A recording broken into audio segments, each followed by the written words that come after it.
We all good? Yes, Yes, sir. sir. All right, finna get this show on. MKC, what's going on? We finna get this show on the road. All right, in 3, 2, 1. Welcome everybody to Miami KillZone The Podcast, man. Woo! It's been a long time coming, y'all. It's been a long time coming, but it's just something that we've had in our mind for a very long time. So we're looking forward to. We're looking. McKinley, stop laughing. What's funny? Keep on. Yo, you bogus. You bogus. You bogus. But We can't keep this real good. for those of y'all that don't know, that may not know who I am. My name is Dio. I go by Dio 2 times. Some call me 2 times. Some call me Dio. Call me whatever the fuck you want to call me, man. I'm here with two of my childhood friends, man. We got Kevon. Yvonne Reed, Mr. Major I see. Key. I ain't know. Yeah. You heard me pause. I don't know if you want me to put your whole government out there, but shit, you did. You did it I yourself. mean, it's Q Alexander the Great Reed. That's how it goes. That's how Oh it my is. god, the whole government. First episode, the whole government. And then Yeah, we right got now it's Caveman Key, we have Major Key, and we have freaking No Money Key, Broke Boy Key. Oh, we're throwing it all out there. First episode, I like it. And then we got MJ 20 fucking 43, whatever the fuck this nigga go by, the beast. Go crazy. hey man, it's MJ. You feel me? We go by many names, man. We go by MK Slat. We go by Rock, man. What We the go by fuck? I ain't never Snack. heard none of this bullshit. Hey, when you go to Barry University, I don't want to say too much, but you know, Okay, I it's respect it. just Glad. I respect it. I respect it. Well, as y'all can see by the flag over there, y'all see where I'm repping. So barely, but yeah, man, this is MKZ. You know, we go by MKZ. This is Miami KillZone. We started off actually as like a pro-am team within amongst us and a couple of our other friends that we grew up with, and we were just playing on 2K, just talking shit, just having a good time, and it was just consistent good vibes, and we just thought like, why not just put this on video, like if not for business, for a hobby, because we all spend hours upon the day talking to each other, and we enjoy each other's company. So we're looking forward to talking shit with y'all and seeing if y'all enjoy what we got to put out. So we're looking forward to it. Y'all want to speak on anything about MKZ the brand before we get started? Yeah, we basically summed it all up. Like us starting off as a pro-am team with other friends. It's really connecting now. All of us, yeah, all of us literally wanted to do something like this for a while now. Been trying to start a podcast, been trying to stream, just trying to, because like it all comes down to what we had going on as a group. We always talk sports, talk shit. We had good funny moments and all that. And it's like, bro, the people could take that on and listen to us too, and probably enjoying us because I feel like it's a really, I would say like Corona, like it's very effective. Everybody get, no mask. you say Corona. Yes, it's like He's Corona, like speaking COVID. facts though. Yeah, It's very effective. yeah. You Even don't. Haven't heard Corona in a minute, man. It's because you be been hanging with them. Yeah, you be hanging with no care in the world. You crazy. Yeah, he probably eating bungy or something when that shit was going on still. But yeah, I mean that's all I have to say about the podcast for now. In the beginning. Yeah, McKinley, any words? I just want to throw out there that I was the best big man. You know, arguably one of the best players on our Oh, pro am here team. I he just want to throw go. that in there. Here he go. Here he don't I listen was to. I, I was arguably carrying our team in those moments. I just want Oh to say Lord. my brethren. You know, Mr. Two Times he was doing his thing, Okay, but you know, I I respect. was carrying the squad most of the time. You know, I'm just saying. I'll You let feel you me? get. I'll let you get your little moment right now. We actually still got the MKZ kill zone going, so there is content to come. So let's not act like these motherfuckers can't see what you actually doing in real time. So you better be able to walk this talk, my guy. Oh, Hey, absolutely. Cap. Once I get the rock, y'all boys know what I'm doing with that rock.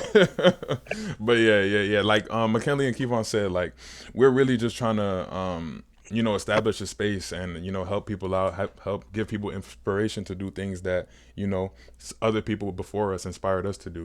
We used to grow up watching other streamers, other YouTubers, other podcasts, and just pick a thing or two from them, just for entertainment purposes, or sometimes some of us are going through something, so these people were able to help us out, and we're trying to do the same for the next generation, or whoever can receive some uplift from us. So we're like you said earlier, we're looking forward to a good time with y'all, and yeah, our motto is sports, spades, and shit talk. So we're gonna be talking about everything from A lot of fucking shit. a whole bunch of shit on this podcast. So we're looking forward to it. So without no further ado, I feel like it's only right we start off with sports. I feel like it's only right episode 1 is regarding sports. So let's get straight to it. Before anything, we just want to say the current day. Let me go look at the date just so y'all know. Oh, it's actually 12 o'clock. It's actually midnight on the dot right now. So it's currently January 6th of 2023. So if y'all know anything, 2023, yes. So if y'all know anything that's going on in the sports world, you know that the whole country and sports world in general is currently mourning and extending their prayers towards Damar Hamlin, the defensive back / safety for the Buffalo Bills. In the game earlier this week, he ended up making a tackle, and I believe he fell into cardiac arrest in the middle of the field. So it was a very heartfelt moment, and it was a reality check for a lot of us. And I know us three already had conversations about the situation, but we just wanted to come out here and extend our condolences, because that's life. It's a matter of life and death, and all that is much more important than these game of sports that we enjoy so much. So prayers up to Damar. We're praying for you, man. We hope you make it through. I think as of today, he has woken up and he's able to write now. I think he wrote a message, so he's breathing. He seemed like he's moving in the right direction. So we let us see that. And Sure. yes, sir. So before anything, we got to get started with some NFL playoffs. The NFL playoffs is almost amongst us. Ooh. The NFL playoffs is almost amongst. Ooh, McKinley feeling it. Hey, McKinley. So as y'all don't know, y'all might not know where we reside from. We reside from all over South Florida, to be honest. We mainly rep Broward County 954, kick the dough down, let's run it, all that good shit, fast music, all that shit, all that shit. But we've spent a plethora of time in Miami, back and forth. I go to the University of Miami currently. I'm currently a senior, so we're all over the place. Key is all the way up there in Tampa with them Bulls. He up there in The Tampa. Bulls, you know stuff. He up there in Tampa with the Bulls, and y'all heard. Don't claim it. And y'all, Man, shout out to the Buccaneers, man. Barry Bucks, man. hell yeah, y'all heard McKinley talk about that earlier. So, NFL playoffs, boys. I feel like it's only right we start with predictions. Like, who do y'all got making the playoffs? Who's y'all favorite to win it? Like, let me hear a rundown, bro. McKinley, start us off, man. Let me hear something. Start us off. So, as you know, we have the 1 seed, which is currently the Chiefs right now, and then 2 is the Buffalo Bills. The AFC, right? Yes, sir. 3, I believe, is I got you guys right here. 3 is the Bengals. Okay. I believe they just clinched today as well. Yes, they have clinched That's the good. clinched their division. Okay. 5th seed, the Chargers for now. 6th seed, you got the Ravens. And then 4th is the Jaguars, but that's gonna be very interesting because they played the Titans, who's also fighting for that spot. So whoever wins that game wins the division right there. Wow. 7th seed, unfortunately, is the Patriots. Yeah. Yes, sir. Fuck them sorry ass Patriots, man. We ain't trying to hear nothing. Macaroni Jones, yes, sir. And that nasty ass Mac. Anyways, the unseasoned Mac.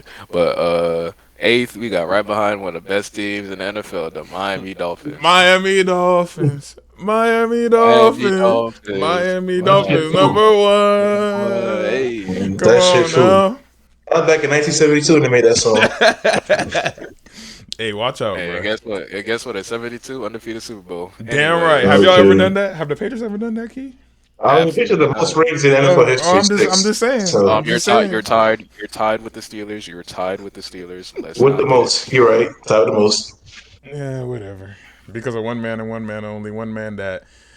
It's about that time for him to go to the crib. I'm sick and tired of his ass. Honestly. You say. Go back to the kids and fix things up with Giselle already. Goddamn. Oh, that shit over with. Okay, and then so that was the AFC you got. Now, can you run us through the Yeah. NFC real quick, just so the people have an understanding of what's going on over there? NFC. So the Eagles right now are number one, and I believe, well, that could change if the Niners win and they lose, of course. But Niners are two right behind them. Three is the Vikings. Four, Bucks. Five, the Cowboys. Ugh. Ew, can't stand that. Boys. Six, you got the Giants. Seventh, the Seahawks, and eight is the Lions, with the Packers at nine coming in right behind them.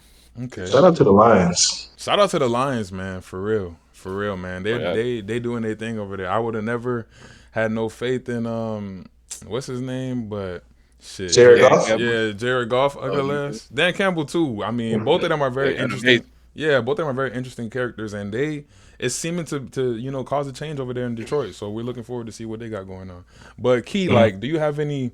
What's your predictions, bro? Who you think? I know we got one more big week next week coming up. So what you think? Like, who you thinking is gonna make the playoffs? Who are you thinking is gonna get the short end of the stick, be the odd man out? Talk to us a little bit. Um, I guess we can start with the NFC. NFC is a little bit more easier. To be honest, it's like at the bottom. I just don't see any of those teams making impact. Honestly, like I fought with the Seahawks because Smith he went to Miramar. Only there for like 2 years, but I still he would Miramar. He actually he knew my cousin and he like around my sister and stuff. Oh wow, So like I'm pretty happy for Gino because he came in the league at a terrible position in the New York Jets, the trash organization of all quarterbacks. I just love to see him get some uplift. He's a Pro Bowler, right. but they not doing anything special. The Lions is also a great story too. They wait 1-7 or not one like 1-6 something like that. Or it was like a Man, crazy. and it's been like that for years, honestly. They were down and they came back 8-8. Like that's amazing. And what was the last time they made the playoffs? Probably back in 2014 or something like that. Like the one where I Memphis think maybe Stafford. 2016. 20, yeah, it was something crazy. I remember. So that, I mean, if they made the play, that'd be cool. Those are two great stories of Geno Smith, a rising back quarterback, most improved player, and the Lions coming their way back in, and then Green Bay Packers. To be honest, the Green Bay Packers, it's very interesting with them because it's like every year the Packers never. I don't know. To me, I never felt the Packers have that Ever, oomph to do anything. But ever, Aaron Rodgers always carries them through the playoffs. literally. And this year he struggled a little bit, but now they did it again. They carried their way back into the hunt, and they actually played the Lions. So we could probably potentially see them or Lions going in, but then I got to see how it works because Seattle they're all tied 8-8, and then I mean between the Lions and the Packers, we'll see after that. One's going to be 8-9 and one 9-8. Right, But if Seattle wins, they play the Rams. The Rams are out. I think they Seattle the stage, right? right. I'm But pretty I, sure. You want me to give you the scenarios? Because I have it. I have it. yeah, please Yeah, give the go ahead. scenarios because I actually saw an interesting TikTok recently, and they were actually talking about how although the Packers are currently, I believe, the ninth seed in the NFC, Yeah. they have a better percentage chance to make the playoffs over the Seahawks, who are currently like what the ace, the what? What's he? They're What's right it? now. They're in the six. Yeah, they're in the No, sixth, seven, sorry, seven. seventh seed right now. So McKinley, give us some information about the prediction. I mean the picture. So with the Seahawks clinch a berth, if they win, plus Green Bay loses or ties, and then the second scenario is if they tie plus Detroit tying with the Packers and Washington ties or loses. Wow, Yeah. wow. So So doesn't the Packers just have to win today this that's weekend? yes, that's all they have to do. All they have to do is win, and they're in. That's crazy. That's Huh. crazy. So the media always spends most of its efforts on the Tom Brady's and the A-Rods. A-Rod was a big talk of the season this year, from the psychedelics to not believing in his receivers to thinking the team is giving up on him to potentially Like Kirk offering Rogers. himself as the backup if Jordan Love was to take over, if they wanted to go the Jordan Love route. And now we can, we're all through all that controversy, through all that backlash, we can actually see a situation where we have the Green Bay Cheesehead Packers back in the playoffs. Do y'all think they make any noise this year or no? No. You don't see I mean, it. unless they play the Cowboys again, you know they did. They always Yeah. lose to the Cowboys. They But then always again, Yeah, they always put foots in the Cowboys' ass. They always put foots in the Cowboys' ass. And they have some very interesting young talent over there. They got Jair Alexander who talks his shit every week. We saw what he just did to arguably the best receiver, if not the best player in the NFL. It's insane. And they got Christian Watson who emerged this year out of nowhere. After I remember me and my little brother were watching the first game, dropped a wide open bomb to the end zone. Next thing you know, he's catching touchdown left, right, center. So maybe Aaron Rodgers' little shit talk to his players it actually works in their favor. So I'm interested to see how the Packers work this year. I truly don't have no faith in them because I lost faith in Aaron Rodgers the year the Tampa Bay Buccaneers won the Super Bowl because he let me the fuck down. sir. He let me the Yes, fuck sir. down. How can't you That is handle all down. Thomas Edward Patrick Brady in his first year in the new organization that had members of the media deeming them the Succaneers? A-Rod, he came to your trap and took over your trap. Yes, sir. I He took over that shit. I don't understand it. I'm sorry. I can't even. I don't mean to go off on the tangent, but I'm just not hearing no more Tom Brady, Aaron Rodgers discussion. Aaron Rodgers might be the better player, skill wise, whatever you want to put it. But at the end of the day, I'm taking the motherfucker that's gonna give me dubs. I don't give a damn. I don't give a damn what's going on. Thomas, you got your whole situation going on with the wife and the kids and everything and the drama.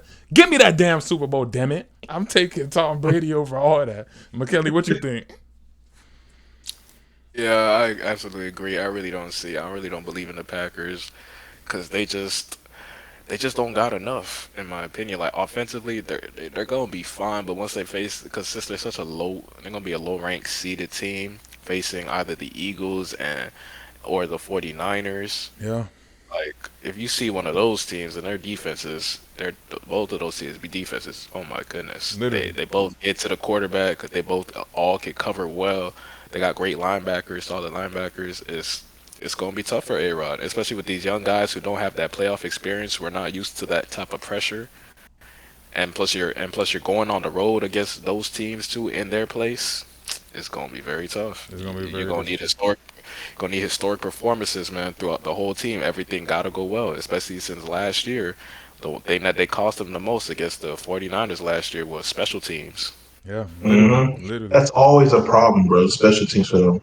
It's always What the been hell going on? it's always been a problem. And if you really think about it, like the 49ers, like at this point, I hate to say it, I know we love to see our superstars and our sports go out with blazing glory, go out with, a firing abundance, but it's looking like the 49ers is that kryptonite for Aaron Rodgers. I swear, year after year, he meets them in the playoffs. Can't beat Colin Kaepernick back in the day. He can't beat Jimmy Garoppolo now. And, like, I'm sorry.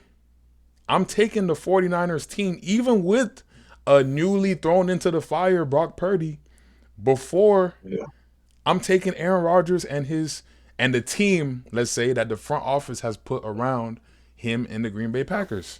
I'm just being honest. So I'm not favoring that matchup at all in Green Bay's favor. What y'all think? Right, facts. The Niners are really good. They're the best defense in the league. I don't particularly know where they stand up, but I'm pretty sure they're top five in points allowed and probably like yardage and all that stuff. Like the defense. It sucks the quarterback in, and they have great coverage with Fred Warner back there as a middle linebacker, not even a DBs. And I can't pronounce this dude's name. Hala Lafonga. How you pronounce his name? Hufanga? That Dufanga, that boy nice. He ain't no next Troy Polamalu. They mutton it with that, but he nice. Like Hala Lafunga, shit. Hufanga? Hufanga, that boy, bro. They have a really good defense right there. And the one thing about Aaron Rodgers is he has to get out the pocket. And if they don't allow him to get out the pocket to make plays and they cover those big receivers, it's hard. It's over. They do have a really good run game. That's one thing with AJ Dillon And Aaron Jones. Yeah. But the Niners defense is tough. And then another thing with Niners, why they always win every year, how they play proper like old fashioned NFL playoff like football. Proper football. Yeah, They run the ball with everybody. Debo, Christian McCaffrey now. Bro, they might have swings, even Brandon Ayuk sometimes. And they play great defense. You run the ball, you don't get the ball to the other team, you waste all the clock, you get your touchdowns, you play good defense. That's the best way to do it, bro. literally. Like the Niners, low key are my picks to go to Super Bowl this year and hopefully win. We'll see. Um, I, I, I guess we'll start the team up there again. The Eagles. How you feel about the Eagles? I like the Eagles. They're really good as well. They also same way, really good defense, really good offense. They have like one of the best receiving corps in the league with AJ Brown and Devontae Smith. Devontae Smith. Yeah. But Jalen Hurts. That's what it depends on. Jalen Hurts it And depends on. Especially if Jalen people, Hurts coming off of injury, you got to keep that into account too. I'm that's hearing, also true. yeah, we're hearing from reports, we're hearing from sources that he's been practicing in limited fashion this week, and we're hearing that he might be trying to give it a go this week. I don't know if that's the right call, being that Yeah. the Eagles have already clinched. You might want to allow him to rest until that next playoff week, but at the same breath, we've seen it in previous years where a team will rest its starters, a team will rest its quarterback, and it comes out with, and that rush shows his, the rush shows his face in that first playoff game. So I'm not sure what the Eagles are planning on doing, but the Eagles are definitely a threat as long as they're clicking on all cylinders. Yeah, I agree. How about the It, AFC? it, it, How about the AFC? What do we think? You still have something to say about the Eagles? Key, my fault. You still talking about the Eagles? yeah, I wasn't gonna say most about the Eagles. I was gonna say about the comments right now that's going on about Jalen Hurts being MVP. And a lot of people are like, oh, it's that team. And one thing I was gonna say, like in general, for any team that's going to the playoffs on the Super Bowl run, the reason why quarters are getting paid so much is not because only they're constructing the offense and they're the smartest guys on the field that knows everything. It's because all the weight is on them. Like the game starts with the line, of course. Lines can be perfect. They have a good O line, but he has made decisions back there and all that intense moments. That's what a quarterback has to do, and that's what he has to step it up. And this is like what his first, like second or third playoff run. Yep. And he had experience in the college and now, but this is like a more anticipation, a bigger level. So we're glad to see. Hopefully, all the quarterbacks that's going on in the playoffs right now. Only person that's like guaranteed to be godly is like two of them, Josh Allen and Patrick Mahomes. So and Joe Burrow too. We'll see. Joe Burrow too has also been showing some shit that he's been even last year. Right. But that's all I wanted to say for the playoffs in general. Right. Real quick, McKinney, because I wanna hear your perspective on this. Kevon brought up a good point to start up his argument just now.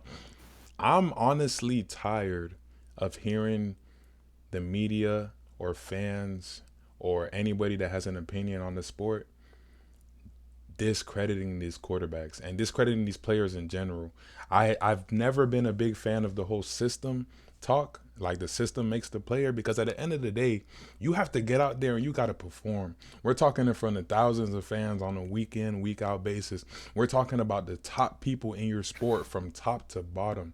If you can't give players like Jalen Hurts, I'm sick of the Lamar Jackson slander. If you can't give these players their flowers, Josh Allen gets slandered like he hasn't been running the league. I'm sorry, McKinley, but I'll talk about our own division.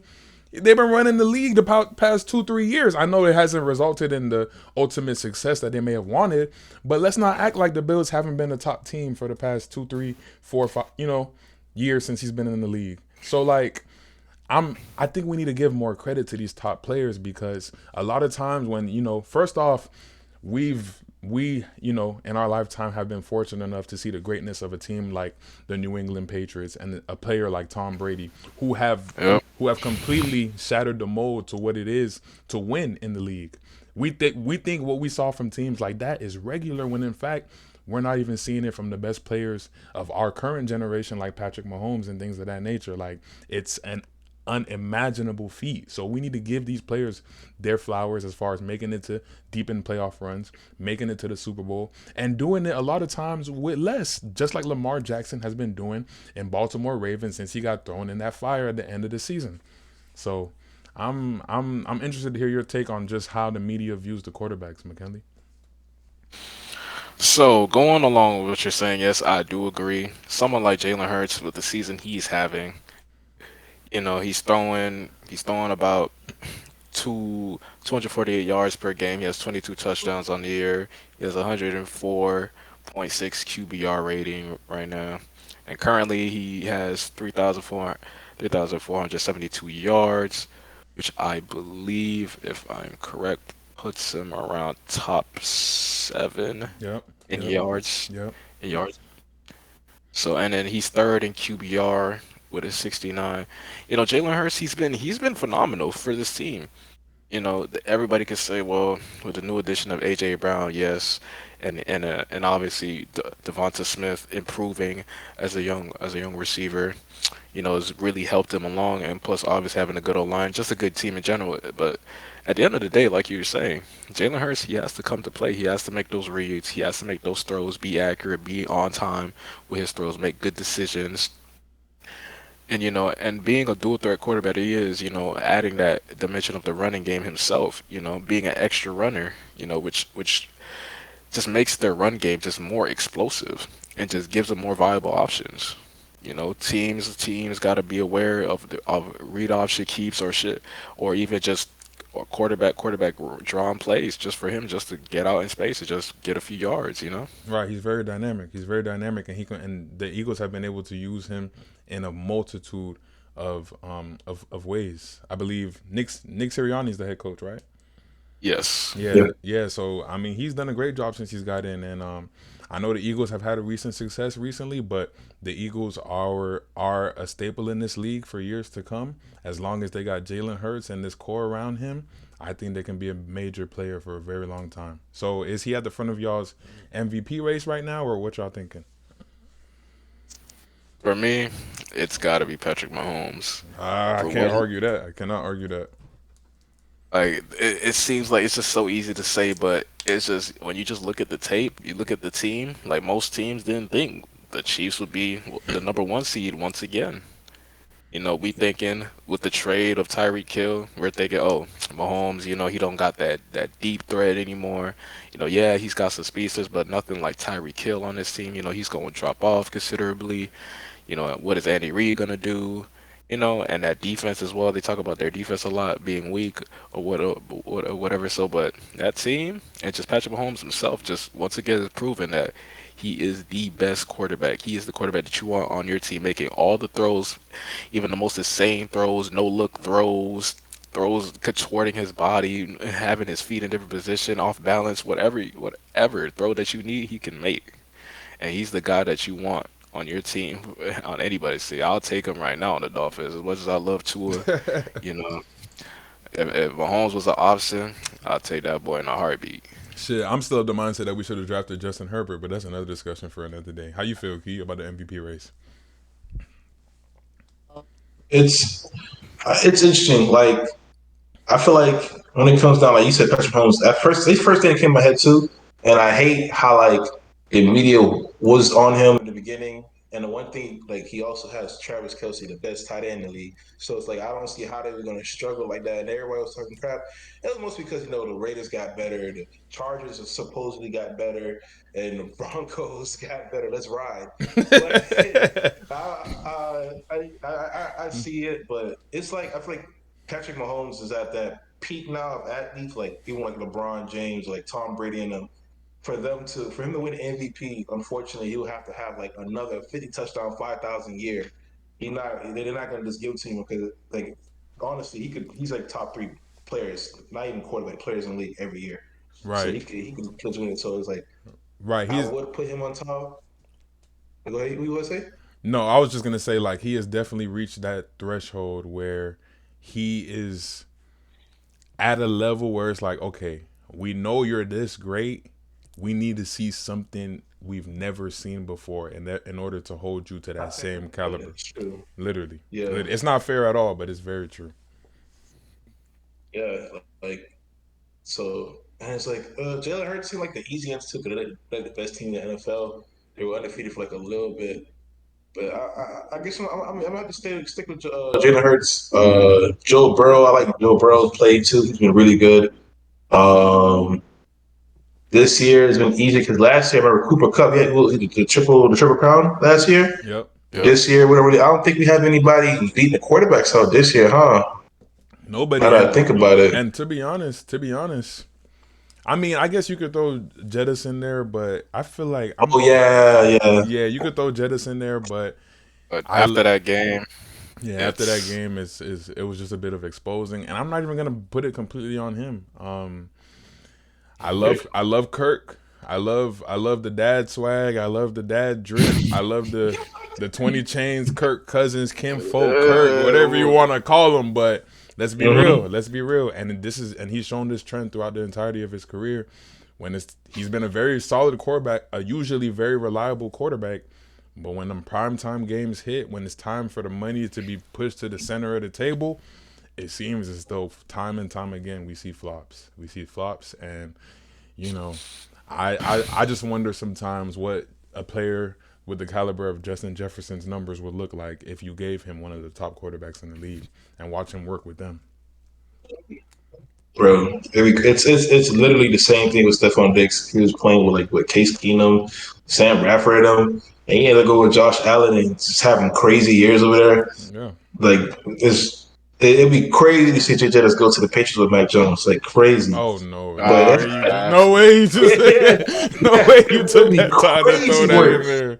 Mac and Jet. Are we talking about the Mac? Mac? Are we talking about Tantrum Mac, the one that can't even get, the one that can't go a game without arguing with his with his coach and his offensive coordinator? Like, and then Bro. keep on, listen. I hear you. I understand that y'all's offensive coordinator situation right now is not the greatest. We're seeing terrible play calls. We're seeing horrific offensive schemes. But as the quarterback, Patricia. But as the quarterback of the team, you know this. It's a certain persona you need to give off, because at the end of the day, you're the leader of the team. The rest of the team follows as you set the pace. So if we have Mac Jones that's throwing a tantrum, we see him every single time there's a cut to his face. He's screaming at Matt Patricia. He trying to call his own play. He doing his own thing. These plays fucking suck. He's saying fuck the Patriot way. Like, what is the rest of the team? What does that resonate to the team? That's all I got to say. And I have no problem with Mac. I fuck with the gritty Mac Jones, gritty fire as fuck to me. Yes, sir. Yeah, Mac Jones tough to me, but I just feel like he has some maturing to do from the perspective of being able to lead a team like the New England Patriots, who has been known for a very long time to play the game a certain way. So I don't know how you feel about your own team and how your quarterback is doing. I know you're a fan of your quarterback, but let me know what's your perspective on his growth and, just his trajectory throughout the league. Before he goes, I just want to say, I can't mess with Matt, man. That boy is a dirty player, man. We all see, I saw that. I agree. As a Dolphins fan, I agree. We all see the clips of him diving at people's ankles and legs. He's grabbing edge rushers' Eli, legs. I gotta get out the way. That's what it is. Get out of the way. Mac Burfict. You feel me? Like, it's a dirty player. If we gotta knock someone's head off for a little bit to make us win, I ain't against it. I think. Yeah, go ahead, Key. How you feel about your quarterback? Let me hear it. I think like you mentioned him showing his emotions very much. It's like it's a split for me.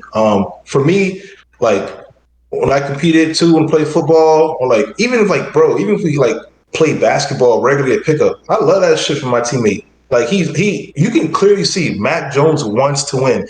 Like he not like some like Kirk Cousins. He throws a dumb pick. He's like, oh man, let me put on my hat. Let me go look at his iPad. Like, no, bro, we in the middle of the game, bro. Like this shit, every game counts, bro. Like we gotta get this shit done. And Mac Jones wants to win, and he pees it, and like he just, bro. I would say he's a competitor. I like that by him, and he gives it his all every down. You can see, like, bro, that just slow as hell. He be running and shit. Like I love that in quarterback. Like I love to see stuff like that. You want to say something? Right. No, I was just going to interject real quick. So you view it from more of a competitive spirit than you do that crybaby, that crybaby type, whining type of perspective. Okay. It's the same as say about Tom Brady and Odell Beckham. The two different. One's a diva, the other one's a competitor. Oh, that's a spade right there. That's a whole nother conversation. I was about to say also, Tom Brady also had huge temper tantrums playing for the Patriots, and sometimes, actually, I think a lot of times they work. Him yelling at his O-line and stuff. But him wilding out and like grabbing dudes' ankles, falling in front of him, him excessively screaming sometimes, I think that's just signs of him being young. Like, you gotta remember, it's his second year in the league. He's still getting used to the NFL standard. And I don't know how Bill Belichick operates, but I know that dude is like a freaking like a computer. Like, he wants to break down the fine detail of everything, and he might have a discussion with Mac at the end of the season. Maybe like, okay, this was a successful year. Bada bada bada. We're gonna look into some things. Maybe you should mature as a player, or whatever. Like, I feel like him and Mac Jones just still warming up on each other, still learning from each other, and hopefully he could shed some of his years and experience on Mac for Mac to really be more confined into a better player and a better understanding of just not just going out there and perform, but also how you show yourself and your character as an individual. Right. I agree. But I agree. but And with this pay, oh, no, go you ahead. going to say? No, go ahead. You can finish. I was gonna say with this Patriots team though. To be honest, this year we didn't do much to upgrade, and I didn't even see as. I mean, our team's always good defensively because the Belichick is a great defensive mind coach, and you need that to get to the playoffs. But I didn't see. I like us. Oh, well, let me see this. Us in this position is what I projected, kind of. Us probably barely not making the playoffs, but after watching all the games now, I feel like there's some games that we should have definitely won. If we'd have won those games, we'll be in a better position right now instead of barely keeping our position in the AC or 9C. So Yeah. I'm not mad about the results this year. Too much. It's kind of summer expected. And I hope Bill Belichick helps out that offense. You can't just throw some random guys on there and throw a dude that played defense. He was defensive coach and a head coach. Did terrible job as head coach, and you can put him in the fire offense coordinator. What the heck, bro? You don't know what you're doing, bro. He trying to have that's I part of why feel Mike that. Jones tackling dudes and stuff. He probably teaching Mike how to tackle in practice and shit. So I mean, I like, go ahead. I'm sorry. Go ahead. No, no, no, you're good. I feel that. I feel that, and honestly, I can see where you're saying. I mean, we've like we professed earlier, we've seen such great success from the Patriots for decades. Like, it's only right. Yeah. We cannot harp too much on these down years. We cannot discredit a legendary coach like Bill Belichick for these down years because he has done a killing in this league once he's gotten the pieces that he needs. And I know you're feeling a bit more optimistic about your team. You still feel like your team got potential. You still feel like your team is in there. Man, I'm transitioning to down the street in the division. McKinley, what the fudge is going on with our Miami Dolphins, man? And I'm sorry to say it, man, like the season started off so hopeful. The season started off so hopeful. We got a great record. We're top of the division. And then we've gotten to a point where the Miami Dolphins are ruining Soup Jumu Day. Like, what is going on, man? What is going on? It's there's a lot of things that go into that. One, Tua, one of the biggest main concerns. He hasn't played all 16 games so far. He's missed, I think, about six. So that we got to take that into effect. Him having his concussions, injuries. Tyron Armstead, he missed like probably one or two crucial games that probably like if we had him, like in that 49ers game, probably if we had him, we probably would have slowed down Nick Bosa's production in that game, I don't having know like about that. three That might sacks. be that might be defensive player of the year. I don't know if we could slow that down. I feel, Pro Bowl, but we'll get into that later. What else? Another injuries. Our secondary has been injured. We're missing a Brandon Jones.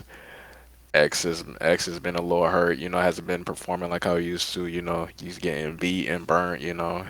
With his little injuries, we haven't seen Byron Jones at all. Another Pro Bowl corner right there. Who else? We're missing like two slot corners that got injured. It's just injuries. To really, that's really honestly to sum it up. Why we lost a decent amount of our games, or why we went on that 5 game skid. Right. We have been nicked up. We have been players. We have had players in and out of the lineup. I can agree with that statement, but for me, I feel like just watching the Dolphins team week in week out, I just feel like I've seen a change in energy than the beginning of the year. Like the beginning of the year, they came out with that fire. We got a new coach, an unorthodox coach, a coach that don't even look like a coach. I saw something on Twitter that said Coach looked like he was somebody's son that was on vacation and he just here chilling for the day. Like he chilling as head Actually, coach. he You just feel me? cool it. Take my child to work day type shit. Like, you know, like the fire was there to start the season, I feel like. But now it's and it like you said, it might be a product of these injuries, it might be a product of these damages that we've been going through. But to lose 4 or 5 games straight, it's unacceptable. And we're still teetering on making the playoffs, but I would be lying if I told you that I believed in our chances. And now come to find out, didn't a report come out earlier this week that Tua's not playing? Yes, that is correct. Tua will not be playing. They are saving him for, well, they're hoping that he'd make his return for the playoffs if we make it, winning this Jets game. They're trying to save his life because the way he was throwing up them crip signs that one week, I don't know. The way he was throwing up them gang That was signs, he was banging, boy. banging B, boy, he's fighting for his life. Boy, he's fighting for his life. But man, this is great NFL talk, gentlemen. This is great NFL talk. Let's get some predictions real quick. I believe we've been on this Hold on. topic for a little. No, I'm not. Yeah, I'm not moving it. Unless you wanna transition, Key. What's going on? Oh, damn. Now I don't forgot. I was gonna say something before we get to the predictions. Oh, okay. Bombaclad. I was gonna say, what you call it? When we supposed to talk about the AFC too, like how we feel about the AFC in general, is that Yeah, that's yeah, yeah. we So already right. So we're we kind of focus. We kind of jumped around. You know, it's a podcast. yeah, We're just talking. We it's gonna having jump around. yeah, True. yeah. We having conversation. But we could dive into the AFC. I want to give a bit of my comments on the AFC real quick, if you don't mind. Go Um, ahead. the AFC. Well, the AFC. Let me give a round of applause for the Chargers. I believe they clinched their playoff spot last week, correct?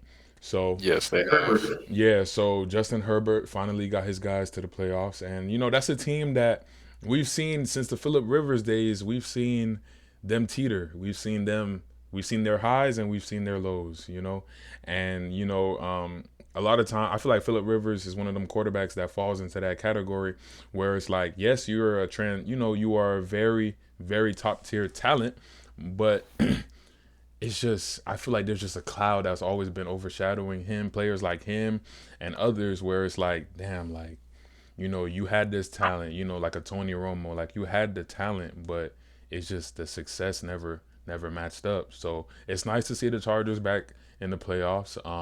It gives me, flashes of like throwback Chargers, legendary Chargers players, Antonio Gates, LaDainian Tomlinson. Just it feels Yeah, that's it, fair. I'm a it, dog LT. it feels good. It feels good to see that team back in the playoffs. And if I'm speaking about their chances, I'm not gonna say they're the greatest, but I would not count them out as a sleeper option, especially with Justin Herbert in the playoffs. We've never seen Justin Herbert in the playoffs, so we're about to get a whole new, viewpoint of this young player, and to me, he's one of the top. I don't know if I can give him top 5, but he's definitely a top 10 quarterback in this league, and y'all might disagree, but I feel as though he has the talent level to take a team all the way. I'm rocking with Justin Herbert, but there's still big bodies in the AFC that we need to deal with. There's the Kansas City Chiefs. We already spoke about the Chiefs. Top tier team. To me, that's my Super Bowl pick, at least to make it from the AFC. I know we got the Bills. I know there's other teams in the conference, but I think I gotta rock with Mahomes, man. I don't see him missing out on the Super Bowl for what has it been, like 2-3 years now Yeah. since he's been back there. So I got Mahomes, but the Bengals look nice. Joe Cool, he always doing his thing over there. Um, yeah, I'm telling you, the teams look nice. I would rock with my Ravens, but I am hoping that Lamar Jackson has called this season quits because the disrespect. What you say, Key? Pay that man, bro. Pay that man, bro, because the disrespect that they have been showing Lamar Jackson, and now Ridiculous. it's ridiculous. And now it's getting like it's starting to irk me so bad because now it's not even the media solely that's disrespecting this man. It is the own front office. Like, I understand y'all don't want to come off that money. It, to me, it's giving signs of the Dak Prescott situation. But even Dak got his money, and Dak is now nowhere near the quarterback Lamar Jackson is. So I just don't understand what the Baltimore Ravens hesitancy is in this situation. And for a player to come in and quite literally carry your organization since day one, it's just it speaks volumes. And the fact that you guys failed to put the necessary weapons, the necessary help around him. You got Mark Andrews, you have Hollywood Brown, you have some very, very solid players, but it's just not enough in today's league to match up with some of the top teams that we're seeing. So I don't know what the hesitancy is for Lamar Jackson. Lamar, I'll be the first to say it. Come back to the crib, bro. If they ain't treating you right, come back to the crib. Absolutely. The Dolphins will take care of you. I'm sorry, Tua. The Dolphins will take care of you. I don't know how Hey y'all Lamar, feel. all we gotta say is we gonna lay out a blank piece of paper. All we need is name, number, signature. Write your own check. Write your own check, Lamar Jackson. So the Ravens, although Fuck no. you don't agree? That's Man, crazy. the Dolphins let my dog Tua throw a crip sign say, next week you good, bro. Go ahead and play. Then he got hurt again. Lamar Jackson? Hell no. Lamar, take your talent somewhere nice. I got Mac Jones over here in the Patriots, so I'm good. But take his ass somewhere where they could actually care about their players. Hey, them Well, boys, man. first of all, the Dolphins do care. He was cleared to play that game, even though they shouldn't have played him. He was cleared. They checked him and all. McKinley, I don't They know if do I can not get behind. care. Yeah, McKinley, I don't know if I can get behind that one because They piss me the off with that. I don't like the Lamar, don't Dolphins. worry about that, Lamar. You feel me? Oh, That was no. a lapse. We gonna get new doctors. They gonna make sure they on they shit. make Just sure slide. make sure we taking care of our But, man. players, hopefully. But no, I mean that's just my take on the AFC. I still got the Chiefs coming out. If you guys Key, you brought it up. It seemed like you wanted to share some information about the AFC that you had in mind. So feel free. It's the one thing I want to bring up, we're kind of not talking about right now. Bro, I remember in that draft when they had Trevor Lawrence up. I didn't know who Trevor Lawrence was, right? I look Mm. him up and I see this 6'5" white boy from Remember the Titans going out here slinging it. I'm like, this man's the future. This man laid an egg his first year, and everybody already called him a bust. Everybody saying it's trash. Look at him now, bro. Bro, it was helpful. Travis Etienne, of course, but this man is bringing his team into the playoffs, bro. Let's give a fucking round of applause for that white boy Trevor Lawrence. Come on, bro. Uh, They 8-8, but come on, bro. Like he I he don't. I mean, I don't. What you gonna say? No, I was just saying he do deserve his flowers. He certainly do because Oh, the you way he was do, able to turn around the organization, we haven't seen the bruh. Jaguars since that AFC Championship game against Tom Brady. So we haven't seen the Jaguars nowhere We near got where they cheated should at be. that game. They did cheat in that game. They definitely did cheat in Yeah, that. Stephon, give me this job. We run the Super Bowl. Oh We my gonna go to the Super Bowl and lord. win that bitch. Yeah, Oh all right. my lord. Yeah, all right. No, but he definitely does deserve his flowers. So do you have the Jaguars making the playoffs? I know they're first in the AFC South right now, but I think it's all dependent on this week coming up. Uh, well, They play the now Titans. what it's looking like from what I've seen in the injury report that Derrick Henry is off the injury report and Grits. They grits. Jeffrey Simmons is back, one of the best defensive tackles in the league, so he's back and playing in that game. You're saying the Along Titans with are grits, Key? Oh, that boy got faith in them Jags. Bro, we can't forget our dog playing them Jets right now. The boy, Mr. Campbell, Tyson Campbell. That boy Tyson playing, he Campbell doing from his the thing. crib. Shout out Glaze Yes, Middle School. sir. Shout out Broward County. Most definitely. Most definitely. So like, bro, like I believe in him. I like him. He's actually at 3,900 yards right now, 24 touchdowns. If he could go out there and throw 3 touchdowns and throw a couple hundred miles, he'd be 4,020 something, and that's really good. And I like Trevor Lawrence. I like what he's doing. I like when people doubt the haters because people online nowadays they're so like recency biased. They're so quick to say some shit. Like if you're not freaking who was it again? Like Patrick Mahomes or something. Not even like Patrick Mahomes' first year he didn't do much to the second year. But they want you to be instantly great and instantly good. Like I know these players are hard to fit, but this is the NFL. He's a grown ass man. Yeah. He's way more faster. Like let them get in rhythm first. Even Josh Allen wasn't that great. I remember when I first saw Josh Allen, like this nigga's not doing much. He just ever go on. That's it. He transitioned. Low key, I think Stephon Diggs helped him a lot, but we ain't gonna get into that today. but he transitioned into like a great player, and I feel like Christian Kirk, another player that people like, whoa, they pay him a lot of money. He played pretty good this year. You probably give him another weapon and keep that defense up. The Jaguars is going to be a problem again, and hopefully they can hold it this time instead of having that 1-2 year spurt. Right. We are in a situation between the Dolphins and the Patriots. It's tougher now for the Patriots, and it's interesting now because we just heard that the Bills game is canceled with the Bengals, right? Yes, the game will not So be rescheduled. The game is officially canceled. so the Bills. Well, what people were saying was that the Bills, if they win that game, and then they come and beat us, they'll be number one seed. So, but since they didn't win that game, and they're tired of the Chiefs, so you think the Bills are going to go full out to beat us right now, or they're going to like, you know what, we don't want to see it anyway. We'll just relax everybody out. I don't know how that's going to work. I don't know what they're going to do with that situation when they cancel game. We'll see. I think it's just cancel the game don't count, and regardless if they win or lose, they won't be first seed. So what's the point of going hard? But even like I said before, the Patriots.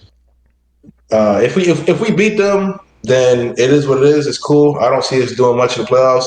I low key like us to beat the Chargers though if we do play with fuck niggas, but he won't. That won't Stop ever it. happen. Stop To it. I correct like it. you, I like it. I like it. Stop it. Huh? to We, correct you, Key, real quick. They do need to try because from what I'm seeing right now, the scenario is they need to win, and they need the Chiefs to lose Oh, to okay. clinch the first round. So they probably are gonna try in that who the game. Chiefs play? When who the Shoot, Chiefs play? they play the Raiders. That's easy. Yeah, it's easy, bro. And the Raiders are officially eliminated, so Yeah. I don't know. We'll see. I guess it depends on who played first, baby. Shit, they might watch the game and say, you know, them boys already won. We can chill out today. But even if like I'm not really like, oh, I want the Patriots to go. Right. I know we have our little arguments by the Patriots and Dolphins. Oh yeah, the Patriots beat the Dolphins, bitch. We're tied.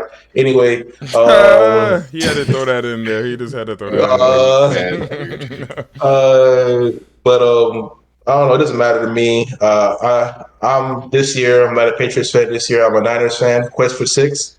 I want them boys to win that shit. Jimmy G, Christian Whatever. McCaffrey too. He worked really hard. He's been hurt. I want him to win. But the AFC Debo. to me, that's Debo hmm? Debo is apparently slated to be coming back before the playoffs, so we'll see Debo in the postseason. The Niners have a squad for sure. The Niners have a squad for Yeah. sure, and that trade of C-Mac definitely gave them that extra boost they need and that confidence they needed to make that deep run into the playoffs. I agree. This is healthy. The only thing I want to say before the playoffs even start: health. Hopefully, everybody can stay healthy. Hope we can have a great playoff instead of someone being hurt and it's like, oh, damn, this got hurt. Right. Listen, everybody stay healthy. See some nice games. Um, that's why I gotta say that before our predictions. I kind of already spoiled my prediction a little bit, but we'll get into predictions now. What?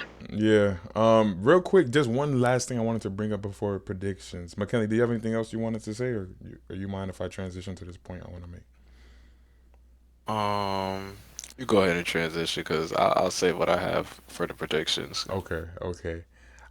We haven't said a word about this situation up until this point in this about 50 minutes that we have been recording.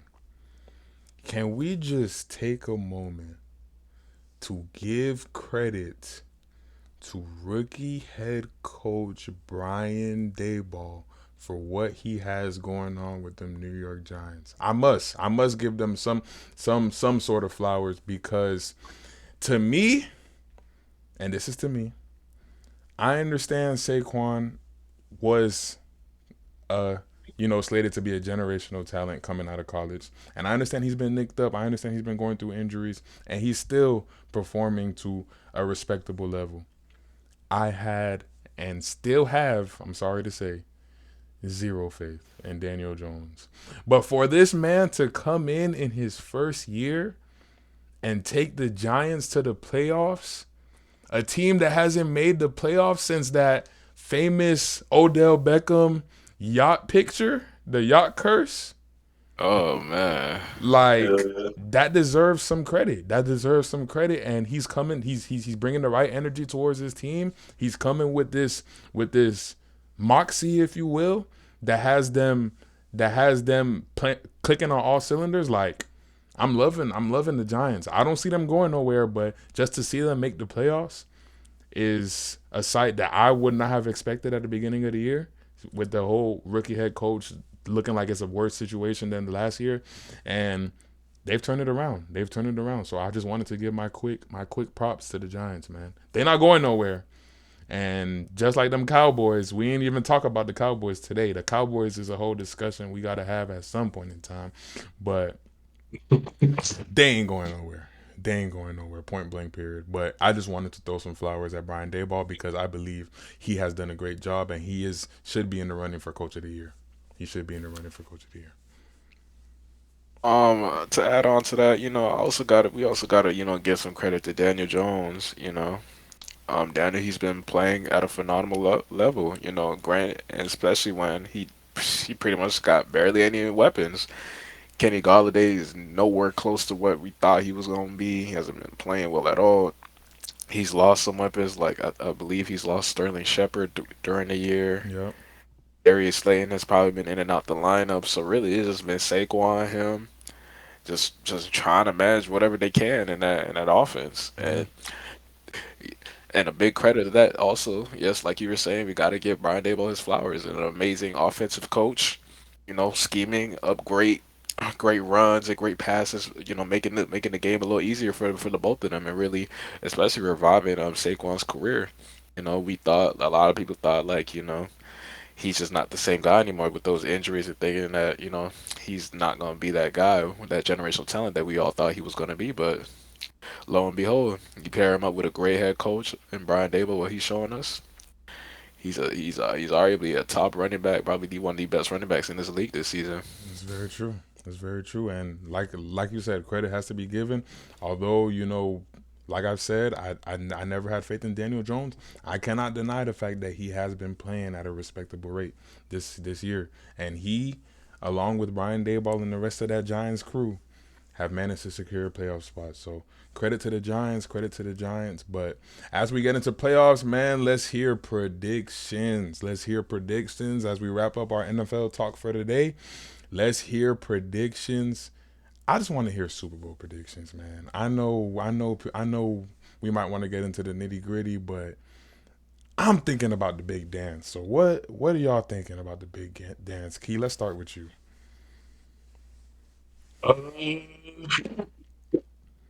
See, it's very interesting because it's like last year we all thought the Chiefs are going to go to the Super Bowl, and then the Bengals come out of nowhere and beat the Chiefs after the Chiefs had an incredible game against the Bills. Yep. And Josh Allen, that man's like, I feel like if we had the ball first, we would have won.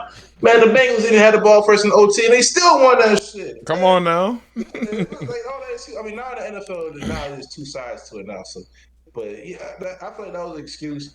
But I mean, it's kind of true. If the Bills would have had the ball first, they'd probably be in a better spot too than the Chiefs. But this year, the Bengals, they haven't really shown me that same click for last year. They're still really good, very good favorites.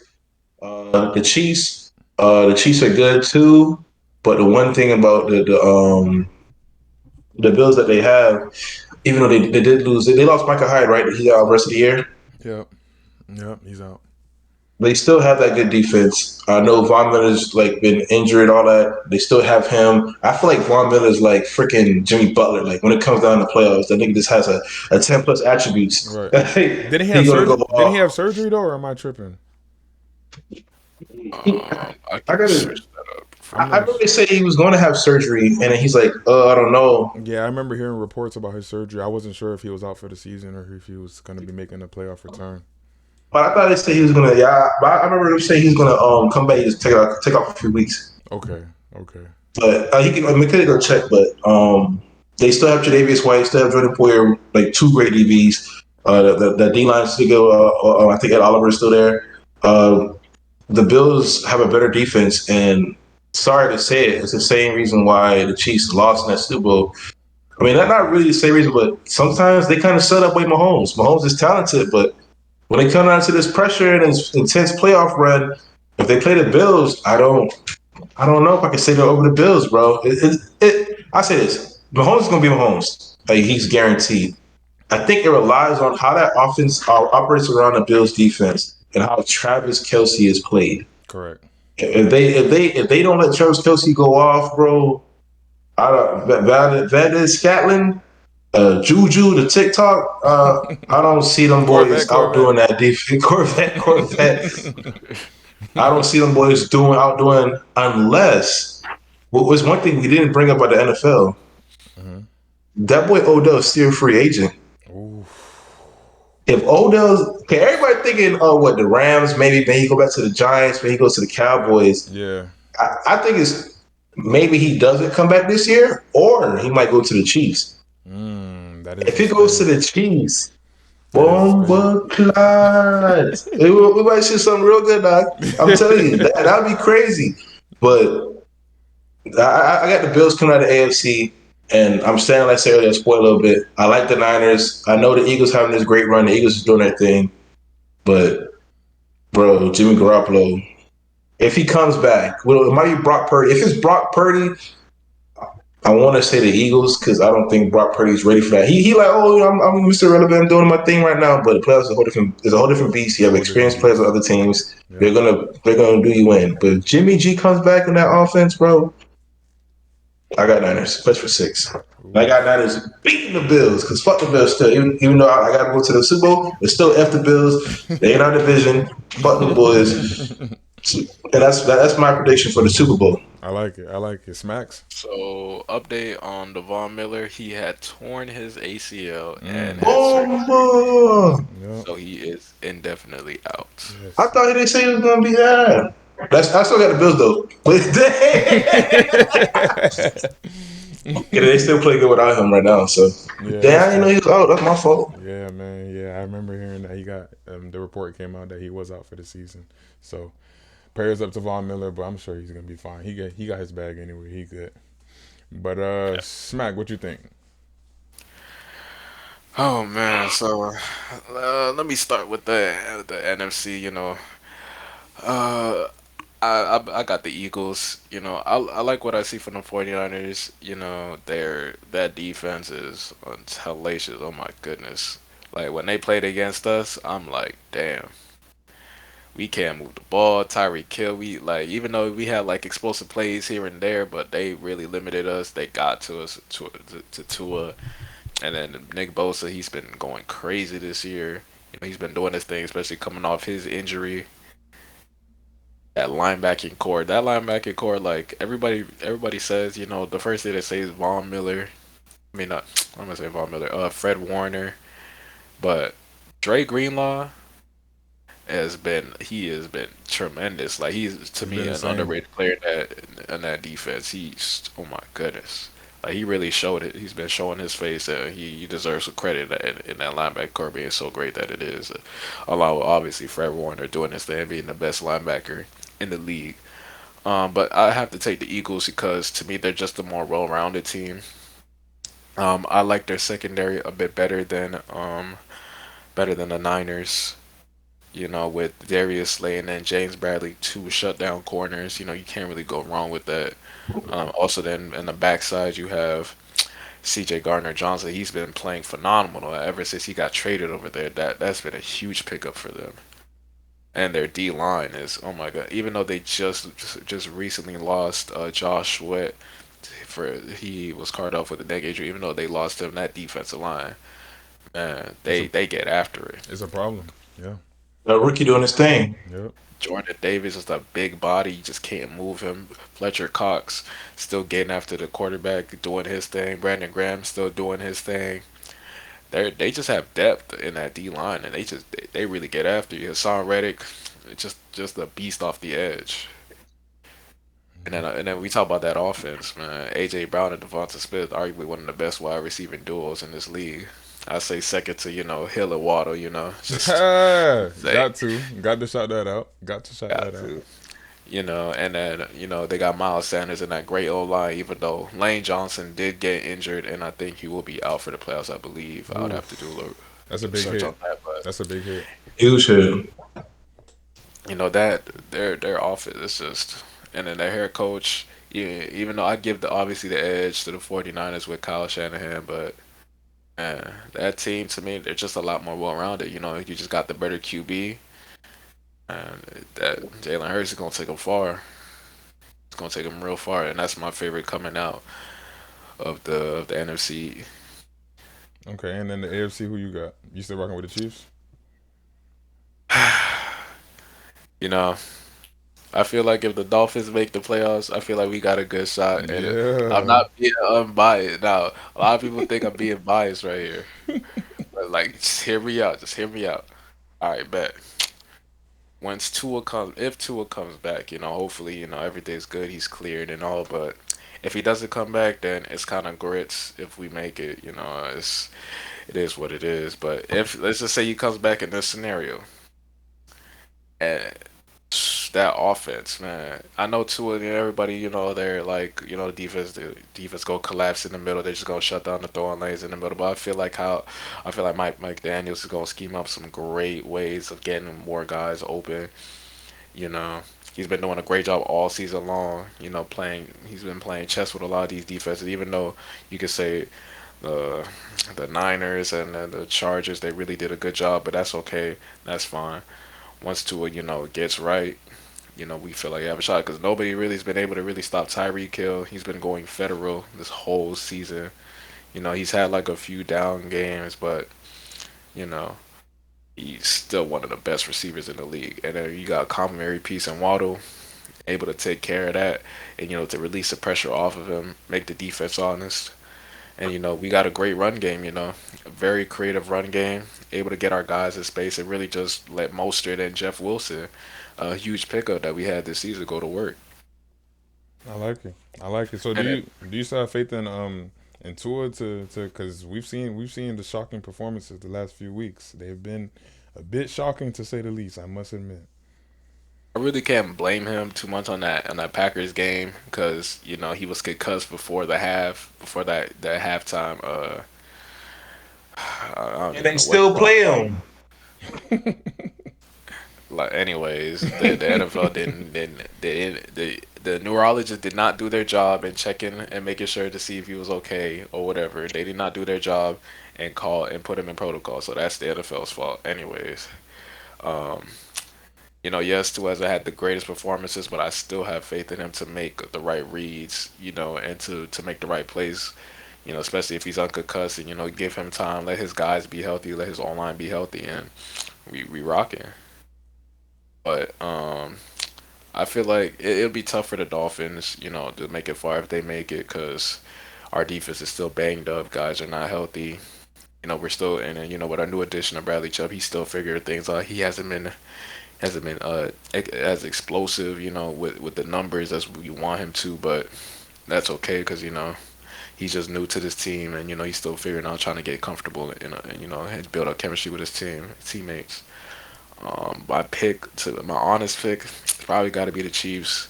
I really can't bet against Patrick Mahomes, even though yes, he did lose to Joe Burrow and his squad last year, but I really can't bet against it. It's something about Mahomes, man. He just continues to show me each and every year, especially in that game. Like we can't like in that game against Buffalo last year. It was arguably one of the best games we've ever watched. Correct. It definitely was. And the fact that people like, and I understand Burrow is pretty much undefeated against Mahomes in every game, but like, it's more the team. Like, it's not you can't really just sit here and say Burrow is pretty much outplaying Mahomes, which is really not the case. They're both pretty much when they play each other, they're both playing at the same level, at elite level. It really just comes down to their teams and other players making plays. Like in that game, in that AFC Championship game, Eli Apple and that defense, they were doing an amazing job. Like they were able to get a stop with Mahomes, and Eli Apple. Eli Apple. I was going to say the same thing. Like Eli Apple made that one play before the half to stop them from scoring, and that was huge. You know, people didn't think too much about that moment, but that was a critical moment right there. That would have put the Chiefs up and probably would have sealed the game for them. You know, the Bengals defense is great, but I really just can't bet against that man right there. The best quarterback in the league right there. I can't. Just Can't can't argue do it. that. You can't argue that. You cannot argue that. So who's your pick? He said he was going with the Niners to win it all if Jimmy G comes back. Who you got? So between the Chiefs and Eagles, I probably I'm gonna have to go with the Eagles because that defense right there, they're gonna make it really tough on Mahomes. They're gonna get home a few times, get him running out the pocket. Even though Mahomes is great under pressure, you really can't blitz him. But guys are gonna be covered. You got two shutdown corners, and really the Chiefs, they don't really have that like true number one alpha guy, like that true like top 10 receiver. So I feel like Travis that Kelsey? Are we gonna not put any Kelsey. respect on well, I'm Kelsey talking about now? like receivers, like you feel me? Because I feel you, Darius but he Slay, damn He's a receiver. he damn near a Dar- receiver himself. he is, but obviously, Bradbury and Darius Slay, they're not gonna be guarding him. That's It's true. gonna That's be a true. safety so it's there. They're probably gonna bracket, like you said, they're gonna bracket Kelsey, make it tough for him over the middle, and then let they shut down the other two options and Juju and Marquez Valdez Scantling. So I'm gonna have the Eagles. They're just to me just the best team in the NFL. They're just best all around. They just got everything. I really don't see no weaknesses in their team. I agree. I agree. That's decent. That's decent. I like it. I like it. Now, as far as my pick is concerned, listen, we listen to these great football minds and Key and Smack give their insight on the game and the players and the performances we've seen throughout the season. So I'm not gonna continue with that. I'm gonna keep it short and sweet. McKinley, I'm sharing your sentiment, man. I got the Chiefs coming out of the AFC, man. I just can't. I can't bet against Patrick Mahomes. I'm not a betting man, but if I was, I would never put my money against Patrick Mahomes. Some of this stuff that he's shown me over these past few years that he's been dominating the league, I just don't think you can disregard it. As far as the NFC is concerned, I feel like we haven't even mentioned him for real yet. Tom Brady is still lurking. Now, I know the Bucks aren't the same. The Bucks aren't the same, whatever, but and Tom Brady's not the same himself, but unfortunately, it's a bad decision, but I'm going to have to put my money against Tom Brady and the Bucks. So, and we haven't mentioned the Cowboys. The Cowboys is a discussion. I want to have an in-depth discussion of the Cowboys after the Cowboys' first playoff game. After the Cowboys' first playoff game, y'all tune in for the episode after the Cowboys' first playoff game because we will go in on them Dallas Cowboys. We will go in on them boys. Okay, I It's don't I gonna don't be I don't care fun. the outcome. We will go in on them boys. So don't think we're disregarding the Cowboys this episode. We just had to start off with the basics, but as far as the NFC is concerned, man, I'm a bit biased. I'm gonna say I'm a little biased because I am a Q. Okay, a Q dog, and I'm showing love to Jalen Hurts, man. He taking us to the promised land, man. He finna bring back I didn't even know that. he finna bring back the Super Bowl for us, man. Shout out to the Bros, man. Shout out to Jalen Hurts, man. I got a lot of faith in Jalen Hurts, and like McKinley just said, the Eagles have a very solid team. The Eagles have a team that has been proven throughout the season, and to me, they have gotten disrespected at a level that is not is does not make sense. Like I've seen, I believe Colin Cowherd had a list at one point. I think maybe First Take dropped the list at one point, and the Eagles were just not where they belong to be on that list, and it's baffling to me because we're talking about the team with the best record in the league. We're talking about a team that has dominated from start to finish. When people thought it was a facade, when people thought it was just a fluke, when people thought it was a stretch, They've continued this same excellence, and they've teetered in the past few weeks, but we have to realize that they've been, every team for the most part, it's the NFL. It's a grueling sport. It's a grueling season. Teams are going to suffer their injuries. Teams are going to get nicked up, and there's going to be times where some of your best players might not be able to go for you. So, for the Eagles to still have this, to be, exuding the same caliber that they've been exuding all season, they're definitely my pick to make it out of the NFC. Granted, Kevon, I definitely hear your 49ers pick. The 49ers are nasty, and I'm not putting no money against the 49ers. This is why I don't bet, because I can't pick nobody. I ain't even going to lie. But, I have to rock with the Eagles. As far as them bringing in their second Super Bowl in, the last 5 years? Yeah. Why not? The bias in me is saying I'm going with the Eagles, but if they meet the Kansas City Chiefs, they're not doing nothing with Patrick Mahomes and Travis Kelce. I'm sorry. I have to be honest here. I have to be unbiased. We're talking about the best quarterback in the league for an abundance of years at this point, and he is phenomenal. And the job that Eric Bieniemy and the rest of the cast does over there, Andy Reid, his old ass, like they put in work. So I'm not betting against the Chiefs, and ultimately they will be my pick to win it all. And we shall see when the time comes, but y'all have heard our predictions. I got Chiefs versus Eagles. I got the Chiefs winning it all. McKinley got Chiefs versus Eagles as well. He got the Eagles winning it all. And Kevon has the 49ers. And your AFC pick was the Bills. And he has the 49ers winning it all. Contingent. Yes, contingent if Jimmy G comes back. But that's about it for NFL talk. Do you guys have anything else you guys want to talk about? Are y'all good on that? We could talk about the awards, our favorites to win the NFC season awards. The awards, we must talk about them awards. For the sake of time, I believe let's try to run through these just on a list basis. But yeah, Key, you started the last segment, so you could start off this segment if you have your list. If not, then McKinley can start off if you have a bit of deliberating to do.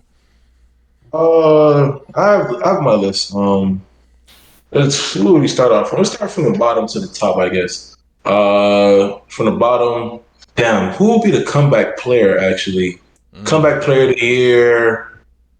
That's a good question. Can we say Saquon? Maybe, I don't know. Saquon. I feel like Saquon should be in the discussion. I feel like Nick Travis Bosa. Etienne. Nick Bosa. Nick Bosa's been coming off of injury these past few years. He might be the front runner if he is considered for comeback player of the year. He might be front runner, because for him to be in the defensive player of the year conversation after just getting nicked up in the past season, I think Nick Bosa is my pick for comeback player of the year. But Saquon and Travis Etienne are both phenomenal picks and have done phenomenal jobs for their organizations. Yeah, I guess Nick Bosa, most improved player. Yeah, most improved player in the NFL, right? I'm pretty sure you do, right? Or is that part of? I'm sure they do, but this could be MKZ shit, man. Fuck it. Well, fuck it. Geno Smith, most improved player for me. Hey, that man, bro, Pro Bowler, just playing lights out. Personally, if Geno Smith and Kirk Cousins was a switch, hot take. My gosh, bro, the Vikings. What? Bro, what? He looked like he's doing with DK and Tyler Lockett, which are really good receivers. Right. But TJ Hawkinson, Jay Judge, Jalen Riger. I feel like they would be a lot more better, because I feel like people are comparing them both in the same realm of Kirk Cousins and Geno Smith. I like Geno Smith a little bit better what he's been doing. It is a 1 year one thing, but I like Geno Smith as most improved player. Offensive player. It's AFC and NFC for that, or is it all both conferences? I believe they split it up by conference. I believe. Right, conference, right? Yeah. Offensive player of the year, defensive player of the year for the NFC that we're all agreeing it should be Nick Bosa. You could probably put his teammate in there, Fred Warner. Yeah. Um, who else we could agree on? Just to let you guys know, the offensive player of the year, it's not It's not split up by conference? no, it's one Okay. person. It's one person, okay. So Yeah, right. Because Cooper Cup did win that by himself last year, yeah, right? he did. He did. Fuck that shit. MKZ version. Hell yeah. Defensive player of the year. Defensive player of the year. I mean, defensive. Defensive player of the year.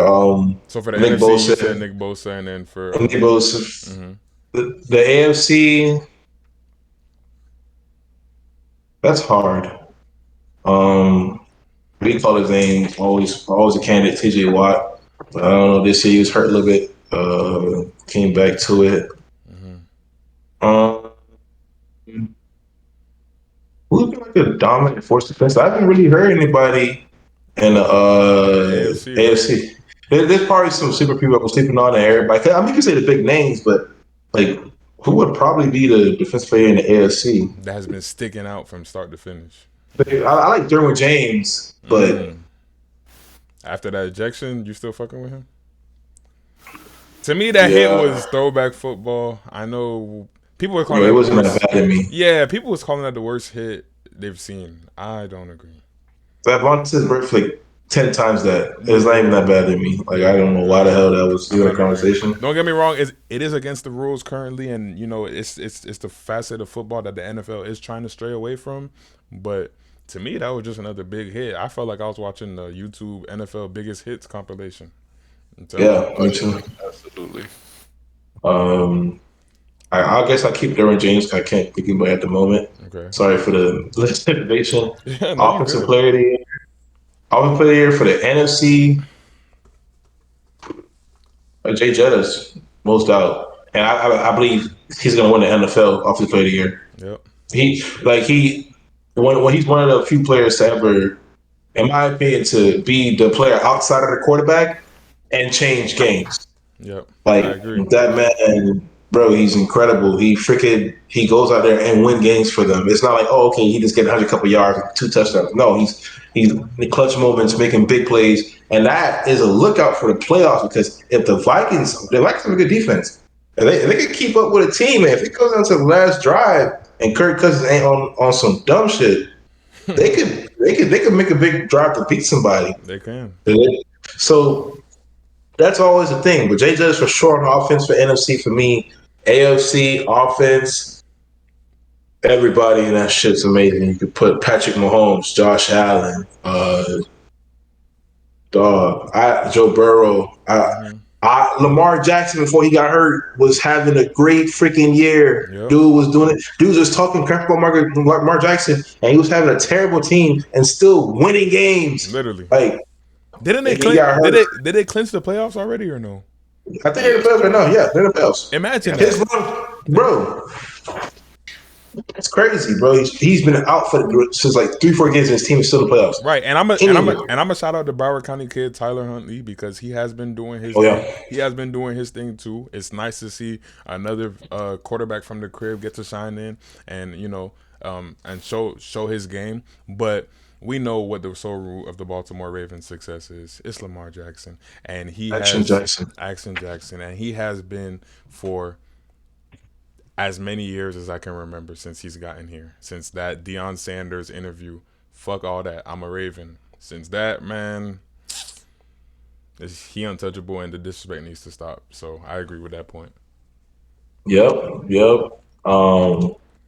I guess what I was saying, between Josh Allen, Patrick Mahomes, I don't even anybody else. I mean, Devontae Adams has been playing really good this year too. But right. Josh Jacobs didn't Josh Jacobs lead the league in rushing this year? He's doing great. It's crazy how they're both great offensively, and the Raiders still suck. But the Josh Jacobs, he's also been really good. But I think they're going to give it to those two guys because they're like the most popular players in the NFL right now. I agree with that. And if they were to give it to them, but I personally think that the actual award will go to Jay Jettas, defensive player of the year, Nick Bosa, and Derwin James. And then I guess let's go to coach of the year first.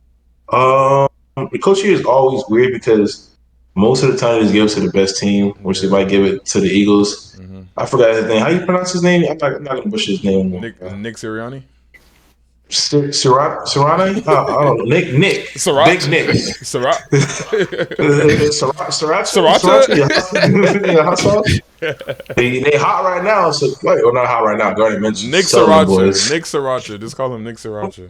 Nick Sriracha, Yes, they sir. might give it to him, but like you said, the Giants is a huge like what the F, bro. The whole and the NFC East was being made fun of for years. It's always the Cowboys coming up or potentially the Eagles. The Right. whole if Ron Rivera didn't freaking lay a freaking goose egg, the whole NFC East was in the playoffs. Yeah. That was crazy, and the Giants surprised me a lot. And shout out to him, Brian the Dayball bully, did his thing. the bully, how you pronounce his name April. again? Brian Dayball. Dave. Dable. Yeah, his ball The, head. it's not like I'm trying to butcher the name. I'm really trying. Dabo. Yeah. What are they calling that boy? Debo. Yeah, him. So he looked like Debo. He bald as hell. Yeah, I think he deserves it, but he might give it to Nick, which Nick also deserves it too. He was having a great year. Um, Eric Reed, has Eric ever won a coach of the year? I don't even know. He doing his thing over there. The Chiefs, since the Chiefs not high flying no more, then you don't give them boys any credit. They under the radar but winning games. The They're still the Chiefs, same team. They remind me of the Bucks yeah, of the NFL because it's a team that came, won a ring, and had their glory day, but people forget about them. And yeah. Giannis was just talking about it yesterday. He said, "Yeah, they don't talk about me. They don't like my game no more. My game is boring, but I'm gonna do It's my thing consistent. day in and day out. 55 and 20, 40 and 20, 30 and 20. Like it's the same thing with the Chiefs for me. Day in, day out. Same thing. Facts. Okay, and then your MVP pick is who? I'm gonna say Jalen Hurts. I know it's like kind of biased with word two for quarterbacks only. Mm-hmm. But this year, I like Jalen Hurts. That man has been bad talk. I know Eagle fans personally because I'm a huge Jalen Hurts fan since Alabama, and they did him dirty in Alabama. They You did. just have another guy come and take his spot in the middle of the freaking championship game, and he went to Oklahoma and did his thing in Oklahoma. Mm-hmm. And then he came in the league. Dudes was talking down to him like, bro, say like Deshaun Watson. Deshaun Watson came in like, I don't know. He's been playing in the championship playoffs, even though it's college. He's been playing at that high level for years. He's one of the top cutters coming out of high school. Yep. Bro, so when he came to the Eagles, and they made the playoffs his first year, right? Or was it the second year? I think.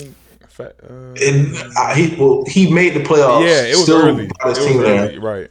Mm-hmm. And then Eagle fans are like, Philadelphia people, man. Oh, I don't know. Jalen Hurts might not be the future. Now look at him. You know what I'm saying? Now look at him. Oh, I always like that guy, Jalen Hurts, man. Come on, dickhead. Like, no, bro. Like, y'all was talking. He was talking shit about Jalen Hurts. I don't like the Eagles because they beat the Patriots, F the Eagles. But I like Jalen Hurts, and he's good and all. But still, my predictions for the Super Bowl is definitely not if Garoppolo's there. But if Garoppolo's not there, I follow Jalen Hurts as my dog. I like him to be the MVP. Everybody's saying how he shouldn't be the MVP is BS. Yes, the team is really good, but he's the commanding chief of that team right now. So I got Jalen Hurts as my MVP. I like it. I like that list. I like that list. Smack, what's going on? Talk to me. All right, so I'm gonna start off top to bottom, go a little opposite from Key. So my MVP, as you guys are hearing me say, gotta go with that man number 15 for the Kansas City Chiefs, Patrick Mahomes. Respectable. Respectable. Defensive Player of the Year. Actually, no, let me go offensive. I'll start with Offensive Player of the Year. I'm gonna go with Justin Jefferson. Having an amazing season, broke Randy Moss's record. And he's almost looking like he could potentially get to 2,000 yards this season if he has a huge game this week. But he's been phenomenal. That catch he had against the Bills to help Man, that game, that was, oh my goodness, one of the best catches I've ever seen with my own two eyes, I must admit. pretty much. To me, it's almost on par with Odell's catch. It's close. It's close. But Skill, it's yeah, I close to mean, top close. right, for the sake of the catch, maybe not, but or even that maybe. But I think the circumstances in which he made the catch, it blows Odell's out the water. I love Odell Beckham, but I've never seen nothing like that on a fourth down And won him a big game. and won them a big game. I've never seen nothing like that. Never. And so my defensive player of the year, I'm gonna have to go with Nick Bosa. You know, he's been a monster, especially coming off his injury. It's phenomenal the things he's doing over there, man. He's literally just looked unstoppable. Like nobody can block him, damn near. Right. And like he's just making an impact everywhere in the run game, pass. Like, he's doing it all for the 49ers in that D line. My offensive rookie of the year. Now this one was a little tough one for me. It was between Chris Olave, Garrett Wilson, and also what am I missing? There's one person I'm missing. Sauce Gardner. Oh, you said offensive Oh yeah, rookie. he's an officer. He now Sauce is my defensive rookie of the year. It's a Definitely. little Yeah. spoiler. Definitely. I I can't even can't. argue that. Yeah. As much as they're our divisional rivals, I gotta give it to him. Man, Sauce has been shutting things down. To me, he's won the award since that Cheesehead day. He's won the award for Yeah, he's good for that. that. Yeah. So Christian Watson, even though he had like a little slow start in the beginning of the season, he's been an amazing rookie for the Green Bay Packers. But my official choice would have to be Chris Olave. You know, he's from the beginning. He's been an amazing piece for that Saints offense, and has continued to prove that he's going to be just a threat throughout this league and throughout and for that Saints offense. Yeah, and Chris Olave, to be honest, coming out of college, I know the hype was around him, but I wasn't really buying in. I thought we were just seeing another another aspect of a college player putting up extremely crazy numbers, and it's college. Like, we'll see how they transition to the league, but he has definitely silenced my doubts, and he has been a very, very, very tremendous player in this league, especially for his first year, and the big boys. I'm playing with the big boys, so definitely he deserves his credit. Now, comeback player of the year for me, it was a little tough again between Christian McCaffrey and Saquon Barkley, Christian McCaffrey. but I'm gonna have to go with Saquon Barkley because man, like people had so many doubts for him, like the narrative on him. They were hoping that with Brian Dable, he at least come back to to his form, to his potential, and Lord, man, he's exceeded that. He exceeded all expectations. He's been an amazing back for them boys. So Oh, that he has to be my pick. I like it. I like the list. I like the list. You still going through more And players? then, and then last one, coach of the year. Um, Coach of the year, I gotta go with Brian Dable. He's got the Giants to the playoffs. With that offense, they only really had Saquon, and you had too many receivers in and out. Was able to help Daniel Jones progress to another level that most people like me, and I agree with you, that I didn't think he was gonna do much. Yeah.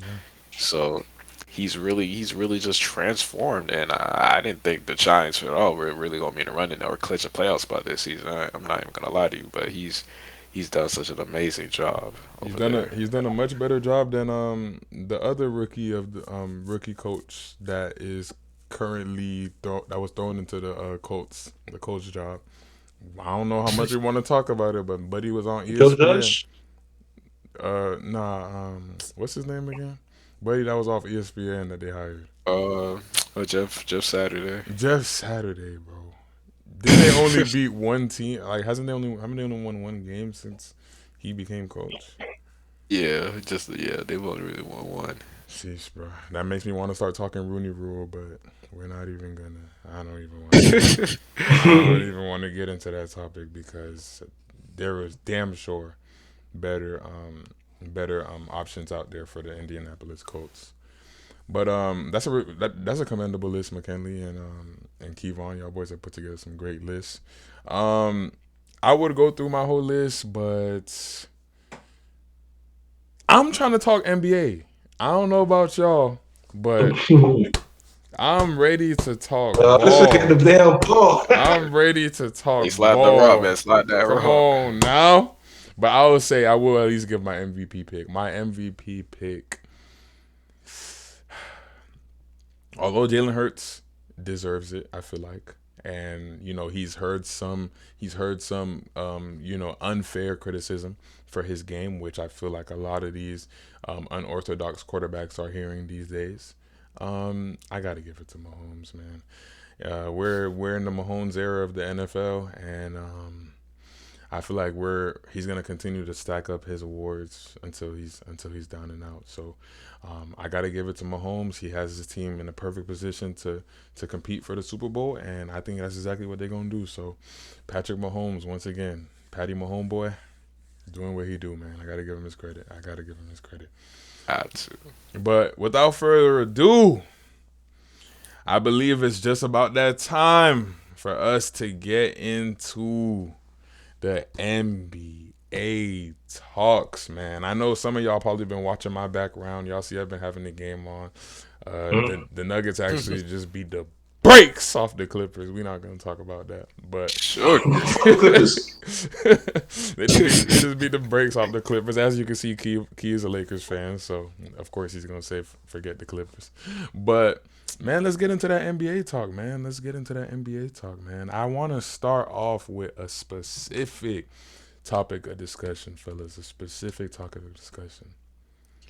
Can somebody tell me what in the hell has been in the NBA water this past month and some change? Somebody, please, because some of these scoring numbers that we have been seeing all around the league are insane. They gotta test these boys. They man. got to. Gotta test, man. They gotta need test to all be tested. They need to all be tested because the numbers they've been putting up is outrageous. And I understand the league has transitioned towards a phase where, it's an entertainment business at the end of the day. It's a TV show if you look at it, from that perspective. So you have to do what's good for the ratings. And scoring is good for the ratings, I understand. So the rule books, the way they call games have slightly changed in the favor of the offensive player. But still, man, I feel like we're at a level right now where we're seeing some of the top skill in basketball in general that we have ever seen. I know the 80s had that firepower. I know the 90s. I know there's been eras, but I've simply never seen nothing like what's going on in the league right now. So y'all got any insight? Because I can't wrap my mind around it, man. Key, you got anything, bro? Bro, it's been crazy right now. Everybody is going off. Everybody's scoring, doing bro. It's so I crazy don't to the think- point that we're missing some games. We're missing some games. Matter of fact, didn't the same game I believe Luka went crazy? Didn't Joel go for 50? Yeah, he did. Yeah. It's insane. Nobody talked about Joel. Nobody did, but he went for 50. And it's bro, that just show you what the league has got going on. So it's In crazy. the last 7 days, freaking. I mean, not 7 days. In the next few days, freaking Mitchell dropped 71. It's honestly, bro. It's you kind of see it from last year, because last year in the playoffs, I was betting. I've been very frustrated betting because almost every other playoff game, it's a blowout. Dudes are scoring at high levels. No one can't miss a freaking shot, bro. The Celtics are the most annoying team because they be on and off. Bro, some days no one can miss. Yep. And then the coach could throw it off the back of his neck and hit that bit, bro. No one missing in those teams. No one's missing. And these superstar players are playing at a high level. It's usually from the beginning to the end of the season, players have spurts. But this month, a little bit last month, it's freaking.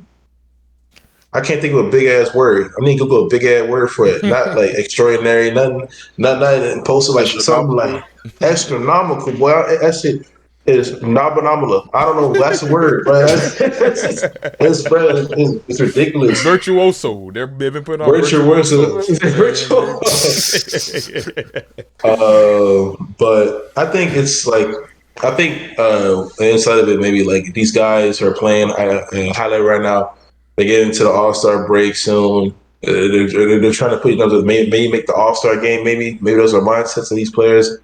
I know, like, it gets to a moment where the season starts intensing up and guys are playing better, and especially after the All Star break, it's basically playoff mode after that. So, yeah, especially I think like with Jason Tatum, like he's playing really high right now. Luka Doncic is, and people are saying like, oh, it's just the new NBA. I just think that those guys they lost in the playoffs. They hate losing. They want to win a ring now. Everybody's seen the Warriors win it again. They're all upset about that. Mm-hmm. They're not here to play. Like these Right. dudes won it, and that's just my take on that as of right now. We'll see more. It's only what 30-something, 40-something games right now, 50 games. Yeah. We'll see more after the playoffs, after the All Star break. We'll see how teams start maybe tighten up on defense and see how that goes. But right now, these dudes are playing lights out. Yeah. And dudes gotta stay healthy, man. Freaking AD gotta stay freaking healthy. Zion Williamson gotta stay healthy. All the boys gotta stay healthy so they can get on the fun too. Hopefully, Yeah. see them play in the All Star game. Right, right. I agree. We're about yeah, you were spot on. We're about 38, 39 games into the season. And I mean, I've never in my 22 years of life, I've never seen what I'm seeing today. These days from multiple players around the league. Like I'm I'm old enough to remember the that Kevin Durant stretch during his MVP season where he had literally like a month of 40, like a month of like 38, 39 a game. And it's like, damn, what? Like you dropping 40 balls that consistently, but that's from one player. Like I'm there was big games around the league as well, but some of the games we're seeing now are just ridiculous. You brought up Donovan Mitchell. Donovan Mitchell just dropped 71 points. On top of that, that's not even the most impressive part of it to me. Of course, the 71 is insane. Eighth most points in NBA history, I believe. But to top that off with 11 assists, like what's is he playing 2K?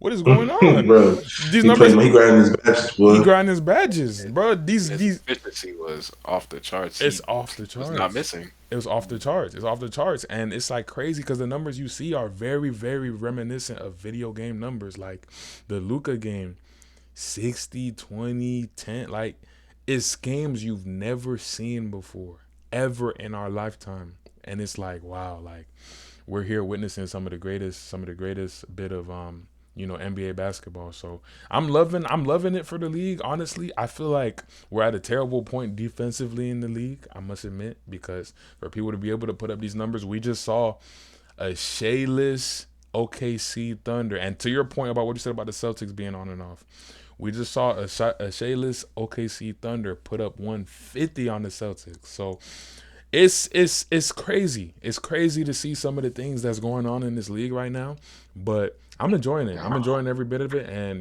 watching some of these big time players put on these big time games, it's been enjoyable. So, you know, I feel like as far as the trajectory for the league is concerned, I feel like the league is in a great place, and I feel like the talent just continues to ascend. We have a sleeping giant in Victor Wembanyama coming in next year's draft, and we've seen the clips, we've seen the highlights.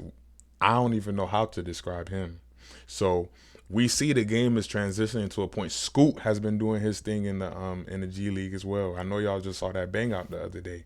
Oh, Like yeah, it's it's disgusting. it's disgusting. It's disgusting. These young players are just elevating their games to a point where it's like, wow, like are we just witnessing the live evolution of the game of basketball? We're seeing transition.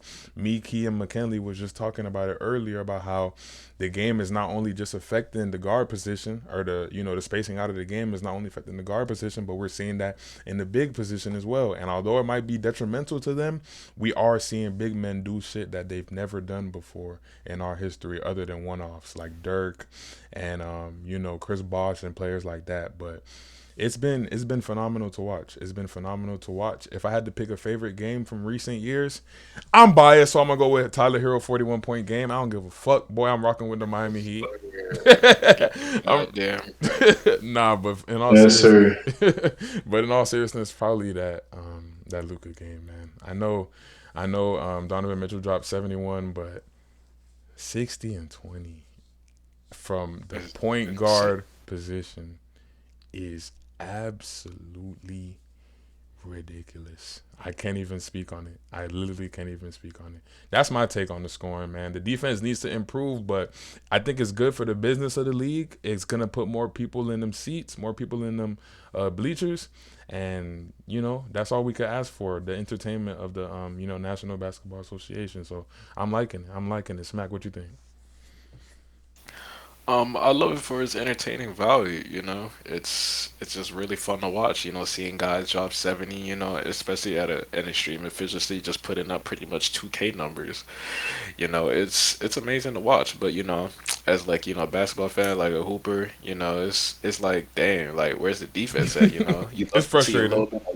a little bit of lockdown, like where's the pride in like, okay, we not gonna let Mitchell get 71. Shit, we not gonna let him get 15 or 30. Like where's the pride in that? So and obviously we seen this year a lot. Like the refs are calling a lot of calls on the offensive player when it comes to travels, carries. They've been really strict to try to help the defense on that side of the ball. But the defense got to do a little bit better. But obviously it's tough because guys, sometimes guys are just making shots. Like guys are feeling it that night, and there's pretty much almost nothing you could do, especially when you got a hand up in their face, and you're just playing the best you can without fouling. I'm loving it. It's fun to see because scoring like 50, 40 is like it's almost just becoming the norm at this point. Because I seen a tweet, they was quoting Brandon Jennings. He was like, yeah, man, scoring 30 nowadays is nothing. Scoring 50, 40 is almost nothing now. Score 70. That's what you got to do. And it's like he's right. We done seen Clay, like Clay just recently just went off for 54, but pretty much ain't And nobody really nobody talk. talked about it. No one said And anything about that. nobody, I didn't even know until this morning. I'm not even gonna lie to you. You feel me? Yeah, So it's crazy, like 54 points in an NBA game. That's insane. But like the fact that we're not talking about it, not we're not saying anything, and pretty much we're only talking about Donovan Mitchell's game, which is obviously Rightfully so. that's impressive. Right. Uh, but like, damn, 54, that's in its own right, especially coming from Clay. Like, we know Clay could do it, but it's like, he's been, up and down this season. You thought that would get a little bit more attention, but 50 is just too regular now, apparently.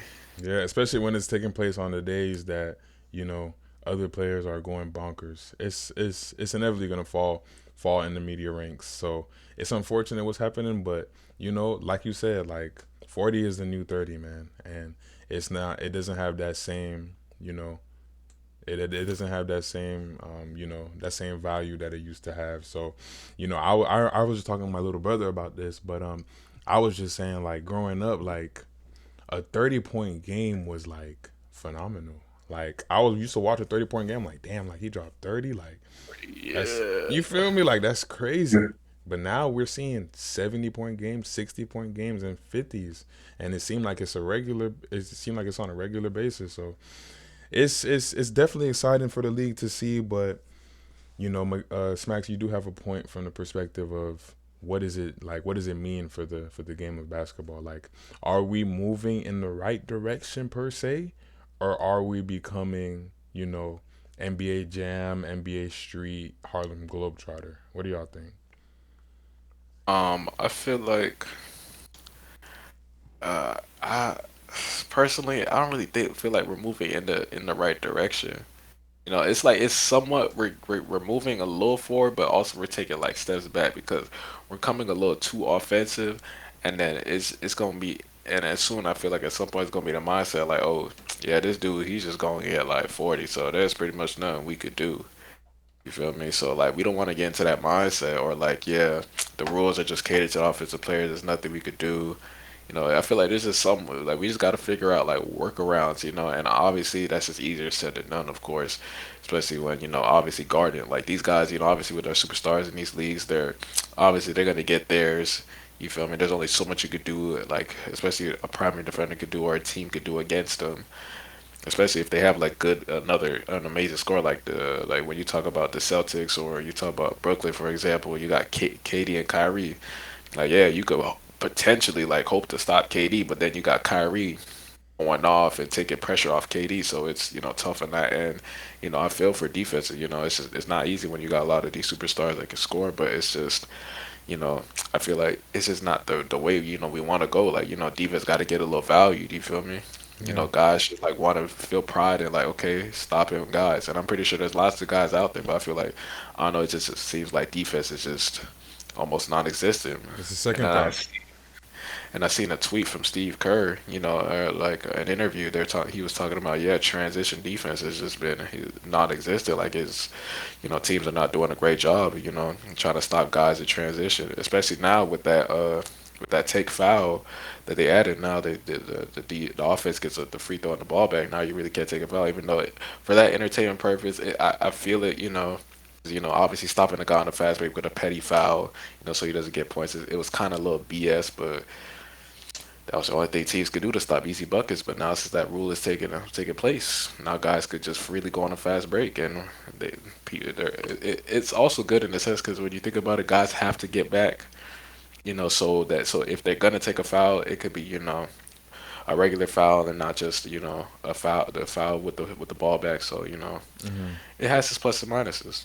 Right. Right. Key, what you think?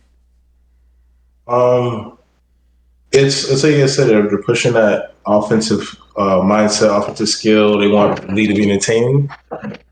It it brings back like every time it brings a defense, like, oh, you guys are old heads because defense the best defensive players that we could think of are older players. Like there's good defensive players nowadays, but like defense nowadays is compared like Tony Allen.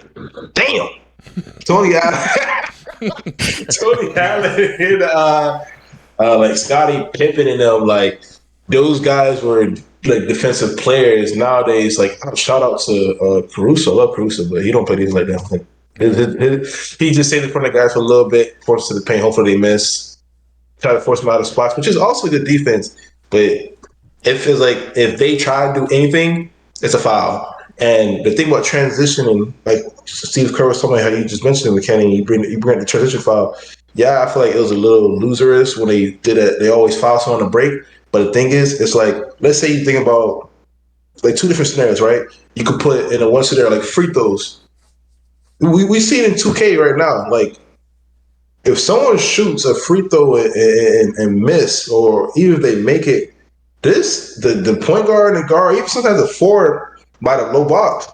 I mean, high box. They're gone down the court, and it's like, dang, bro. Even like the Lakers abuse it, bro. If you see Lakers play, sometimes they have the free throws, and AD don't even stand up at the freaking box. He's on the other side waiting to get a pass from LeBron or something. Like that has to probably be taken to maybe the NBA to do something like that. Even like if someone misses a shot, someone's already down the court in position to shoot. And these dudes, they practice that. They practice game speed shooting, transition shoot. It's not just only spot up Right. shoot. Like Duncan Robinson, we seen him in the years earlier. I think Duncan Robinson is the most interesting because like when you bring up Clay and Curry, yeah, they shoot a lot of off, but a lot of the times like them having good plays and they having their feet set. Dougie will come up, even Tyler Hero, they will come up, bang, bang, bang. And you're like, God damn, like you didn't even set your feet yet. You just shooting this shit. Yeah. And it's like, what can you do? And I hope doesn't happen because people right now are excited, but there's gonna be some complaints eventually because these blowouts are a problem. Well, hopefully they don't bring that stupid shit from soccer football. Some VAR offside shit, like, oh, make sure Yeah. like don't bring that in there because that Yeah. will ruin basketball. But I don't see any other way they can help it. Like Yeah. if you don't get on transition back on defense, how are you going to start again? You can't foul now; it's a take foul. Now you need to get a point and the ball back. Like what can you do defensively to stop these guys? And then even if you get them in half court, these guys they shoot from everywhere in the court. Yeah. You have to press them every play. And people probably complain like, oh, why don't you just press? Why don't you don't press? Bro, if you play basketball and you press every play, and then you have to go back on offense. Oh, go for layup, come back. Like that's literally a freaking what you call it, a conditioning drill, bro. Yeah. Like, Yeah. like we're still human. Like that shit's not healthy, bro. It's Right. just I don't know what they're gonna do. I also agree that I don't like it. It's not healthy. I pride defense. I love defense. That's why I love Kobe Bryant because he's not only just a great offensive scorer, he's also a really great defender. One of my favorite big men is Hakeem Olajuwon. Mm-hmm. Nigga, one of the only two to lock down Shaq. Like Yeah. I love defense and seeing it barely in the league. it's kind of disappointing. It's kind of fun to see these guys shoot these deep threes and stuff, but if the games are only decided by blowouts, there's no more close games. That's gonna also lose entertainment value. Yeah, yeah. I feel like it's a tale of two stories for us that you know are also fans of the game. We like to see the big numbers. We like to see the crazy games. We like to see the exciting moments. But we also come from sports backgrounds as well. And for those of you that don't know, Smack currently works for the Barry men's basketball team. So we have for those of you that know about club sports, I'm the president of the club basketball team at UM. Key does his thing with sports. He loves sports. So we come from a background of actually paying attention to the fine detail that goes into these sports. So as we see this rise in offense, we're like, okay, what's happening to the defense? Like, we would wish that the defensive skill is rising in a way that is at least somewhat equivalent to what we're seeing from the offensive game. But, some of that, and honestly, some of that I feel like I can attest to just the changing of how we view the game of basketball, because the basketball has become so much more excitement based. It's become so much more, I don't want to say skill based, but like it's become more about excitement above anything. So let's think about it like this. We see players like Steph Curry, like Damian Lillard, like players that are doing crazy things with the rock, and Kyrie, players that are doing crazy things with the rock in their hands these days. What influence is that setting for the younger generation? And I feel like those were similar things back in the day when you had your Kobe's, you had your D Wades, you had your T Max, you had your Brandon Roys. I'm gonna shout out Brandon Roy. You had your White Chocolates, you had your Jason Williams. You have these players that brought the finesse to the game. Allen Iverson, that brought that made the game beautiful to watch, that the younger kids start to emulate it, and now that's how they play. So they put less of an emphasis on their defensive skill. They put less of an emphasis on being able to beat a guy to the spot. They put less of a, and I'm not saying this is everybody, because we still have some tremendous defenders in the league today. We got Marcus Smarts in the league. We got Kawhi Leonard's in the league, although he be hit or miss every other day. We got Paul George's in the league. Like, we got defenders, people that could sit in that chair and play defense. Bam out of bio. I'm telling you, it's so many people. So it's like the defense is still there, but this is where I get to the other point. Has the game trend, like what I mentioned earlier about the rule book, the game has transitioned more in the favor of the offensive player. As simple as that. They call different calls these days. The take fouls that y'all was talking about being disallowed. We got so many. You got so many things that cater to the offensive game that is like, even if I'm playing the best defense possible, a player good enough of caliber on the offensive end is going to be able to have his way with, regardless of who's guarding him at the end of the day. Like, I know there's some players that defeat that mold. Like, it's just some players that you just can't stop at all 24/7. My number one example is Kevin Durant. Like, you got a player like KD, it's like, I don't care who's good. You can put Jordan on him, and people thinking Jordan's one of the best defenders of all time. You could put Scotty, whoever you want to put. It's guys like that you just can't guard. You can't scheme for, because their game it doesn't even make sense. But for the vast majority of the league, like, let's be real, it shouldn't really be a case that we're seeing 40 balls and we're thinking that 40 balls is nothing, or we're seeing these extreme games and we're like, okay, like, I just saw somebody drop 60 yesterday. Like, it's crazy, It shall but be appreciated. yeah, it should still be appreciated the same way, because it should be we should attribute that to the work and the difficulty it is to score that much in the league. And don't get me wrong, it's still very difficult to score that much in the league. It's I'm not saying everybody's running around dropping 30, dropping 40 these days, but the top tier players and the players that have it on the offensive side of the ball, it's a lot easier because of how the game is now being officiated. So that's how I feel about things. I want to get y'all's take on the Cavs, because we brought up Donovan Mitchell for a second, and Wait, one more thing. I'm sorry. oh, no, go ahead, my fault. This is an analogy. One thing that I've been often with the NFL, with the offensive line position, Hmm. I feel like defense right now in the NBA is similar to that. and people I played O line, and one thing I know about O line is like on receivers and DBs, it's kind of they can put their hands on each other. They don't really tug, but they have like a little war between them two. Even though it's a little bit more towards the offense side of the receiver, Right. at least the DB, if you can keep your feet underneath you, you keep eye coordination with the receiver and the quarterback, you have a good chance against them. Even though you can't pretty much hold on to too much.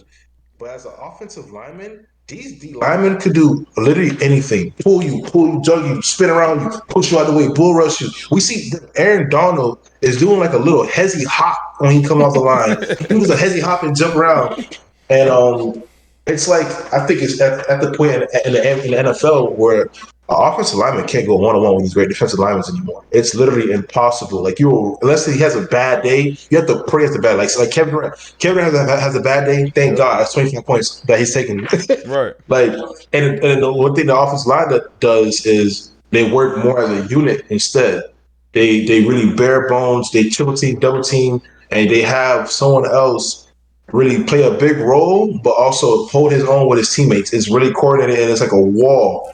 And what I remember from that is like the Miami Heat, what they did with Giannis when they first played him, like that 2020 year, they like built a wall against him. And I think that's why Miami's one of the best defense teams, and that's why like the defense, no matter what, I don't care what anybody says, defense always wins championships.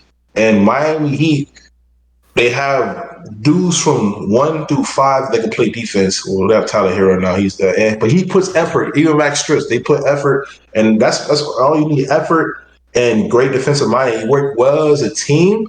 I think that should be the more coordination to it now. It might be best defensive team awards now instead of defensive player of the years because like it's impossible to guard these guys. Victor Wambiamba, that man is 7 foot fucking 8 doing one-legged threes. Like, Yeah. there's no way you could guard that man individually. There might be different ways to guard these guys in the near future. I'm predicting this in the near future. It might be better ways as a unit to guard these guys instead of trying to put it individually more because it's literally impossible. Unless they change the rules and make it easier for different defenders, but it might be team effort now instead of just one guy. Yeah. So that's just my take on that. No, I You was agree. going on to the Cavaliers. Yeah, I just wanted to, first off, I appreciate that insight because that's I know that's something the fans are gonna appreciate, and view the perspective, make that analogy between, how difficult it is to be an offensive lineman in the league now compared to how difficult it is to defend these amazing offensive players. So that analogy was definitely appreciated. Um, I just wanted to kind of just break into a bit more conversation about the team specifically because I was thinking about the Cavs when we just brought up the Donovan Mitchell game, and you know I wasn't big on the Cavs. I was never big on the Cavs, to be honest. Even when I heard they got Donovan Mitchell, I was like, okay, cool. When I heard they Yeah. started off the season clicking on all cylinders, I was like, okay, cool. Like they're good, but I don't have no faith in them. But I'm starting to think more and more about this team, and you just look at the pieces. Like you got Donovan Mitchell, you got Darius Garland. He's hurt right now, but Darius Garland is a big time part of the team. You got Evan Mobley, young big man on the rise. You got Jarrett Allen, which I honestly thought was a mistake for Brooklyn to get rid of. In all honesty, knock it down, Jarrett. I remember me. Me and McKenzie was talking about that. we gotta pull that clip up on that part. But nah, like like the team is talent. Karis LeVert, who I loved back in Brooklyn. I love Yeah, Karis LeVert back in Brooklyn, man. Baby Durant. Yeah, I'm telling you, like I loved Karis LeVert. So for them to be stacking up all these pieces, it has me thinking like, how far can this team go? Like, what is y'all's ceiling, McKinley? What is your ceiling on the Cleveland Cavaliers this year? Like, what do you think they could accomplish if all things were to go well?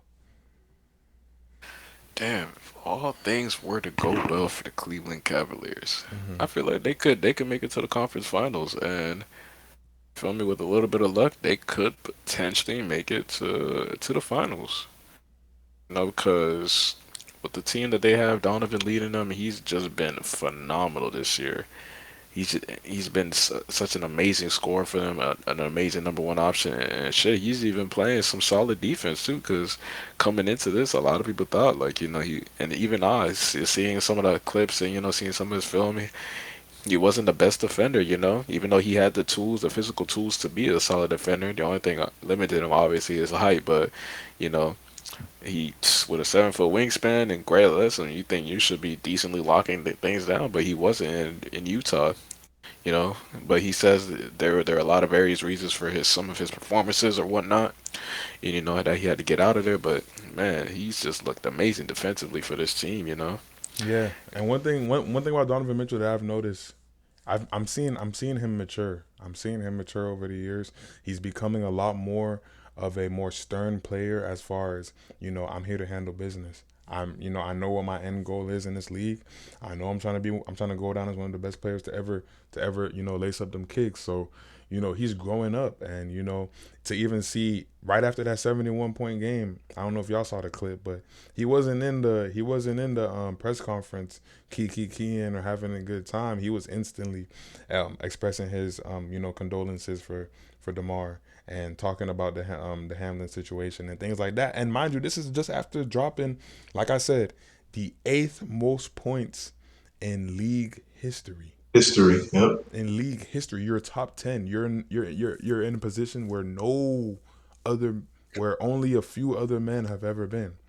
And for you to go into that at the age that you are, and address a situation that is in need of addressing, and something that you hold dear to yourself, and something that you're expressing your condolences for these people, it's showing me that shift of maturity in him, and I believe he's maturing into that superstar role that he's been in for years. I'm not gonna say Donovan Mitchell hasn't been one of the top 2 guards in the league, because he is. It's not even the conversation, but I'm seeing him progress into a man in this league, and I think it's gonna do wonders for not only his career but for the future of the Cleveland Cavaliers. Absolutely, I totally agree. Yeah, yeah. How y'all feel? Like, before we get into, because I know we had slated to discuss the how just mid-season things and how we felt about how things are going mid-season. I just want to bring up one man and one man only, man. LeBron James. LeBron James. LeBron James, man. And I'm gonna get heat for this, but he is my GOAT. I'm sorry. I know Michael Jordan is amazing. I know there's other players. There's people that disregard LeBron for various reasons. But to be doing what he is doing at this age, think about it like this. He is in his 20th season in the league. He just turned 38 years old. He was supposed to go to the Lakers and ride off in the sunset. He was supposed to be chilling. I don't think nobody in the basketball world would have had a problem with LeBron James being the second, third, fourth option, because he deserves it. He's done too much in this league. He's done too much for this league for us to still hold him to hold his feet to the fire when it comes to what he's accomplishing for his teams. Yet he's still being forced to be put into that number one role for his teams. And he's still doing the same things he was doing 20 years ago. Let's think about that for a second. He got in the league at 18 years of age. 18 going on 19. Like, 30 years ago. That's literally 20 years ago, bro. That's 20 years ago in this league. And he's still putting up numbers, if not in some games, better numbers than he was putting in the prime. I'm not gonna say the prime of his career, because we always understand the advantage that his athleticism is always given to him. But to me, it hasn't really seemed like it has waned. The injuries have ticked up, but you got to expect that from the human body. Eventually, he's going to start breaking down. Sometimes he's going to miss more games. He's not doing the same things he was doing back in the day. But to see him drop 47, like 11, and or whatever that stat line was on his birthday, it's like, come on, man. Like, this man could still very easily play in this league for another if he wanted to, the way he is physically and skillfully, I still see him last another 5 years, and that's insane to say because you see players in year 20 that are absolute shells of themselves. I think I saw a statistic about the at his age, or I believe either the season or his age, the second highest points per game was like Kobe with like 16.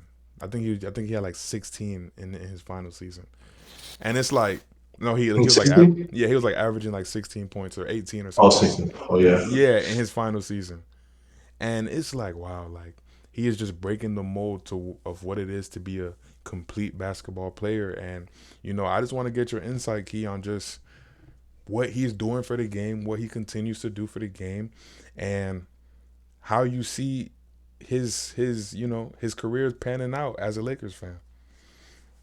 Um, to begin with, it's always been an argument between me and you because I'm a Kobe fan, and I always argue Kobe over LeBron, and I still like Kobe over LeBron.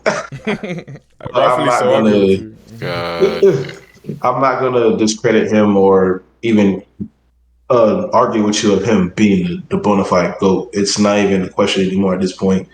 This guy is 38 years old. He has two kids, a beautiful wife at home, and Three. he's doing. Don't forget Oh, about three! I forgot about the yeah. little girl. Don't forget Bro, about Lil Zuri. yeah, I forgot about the already little girl. doing the thing. Too much hype with team, Bronny and Bryce. Yeah. But bro, he's doing reverse putbacks and off alley-oops and stuff. Like, It's crazy. what the fuck? It's crazy. And the thing with me is like, I'm like me personally, I respect LeBron's game, but I never been a huge fan of LeBron James because it's how he is. But is bro, even if you're a LeBron hater at this point, like you gotta respect that man, It's bro. like Like, Tom Brady, bro. You it's have that to. Tom You Brady. can hate, but you have to respect it. It's You nothing more. gotta respect it, bro. Is that dude? I think like look at this the other day, like, oh, it's crazy what he's doing, but I'm not playing to 20 years. After that, it's a. I think at this point, the way everything is, how we eat. Like he said, he spent what $1 million a year in the off season. On his body, yeah. Uh, On his yeah. And I know it's. I want to compare it to Tom Brady because it's kind of hard because Tom Brady, like he's playing quarterback, he barely gets touched. But I think the way technology is nowadays, I think we have no, I'm not a freaking NBA player, but they as athletes, Mhm. they could play even longer. Same thing like how originally Americans come up in the USA, the average age was like what 30, 40 years old. And now we're advancing to older ages. We're averaging out to like 80 years old. I Yeah. think the same thing in the NBA and the NFL. Maybe other sports too. We see Messi, how old he is winning the Yep. World Cup playing at a high level. Yep. These guys, they can play at these level now. They put all their stuff in the body. They take the dedication, have the mindset to play at this high level. It just comes down to a mentality thing nowadays. It's like, like LeBron could retire today. He could say, you know what, I ain't lie, I don't like playing no more. And he can retire today, bona fide go. All the Bonafide. stats, everything he does. But he's still going on with it. Yeah.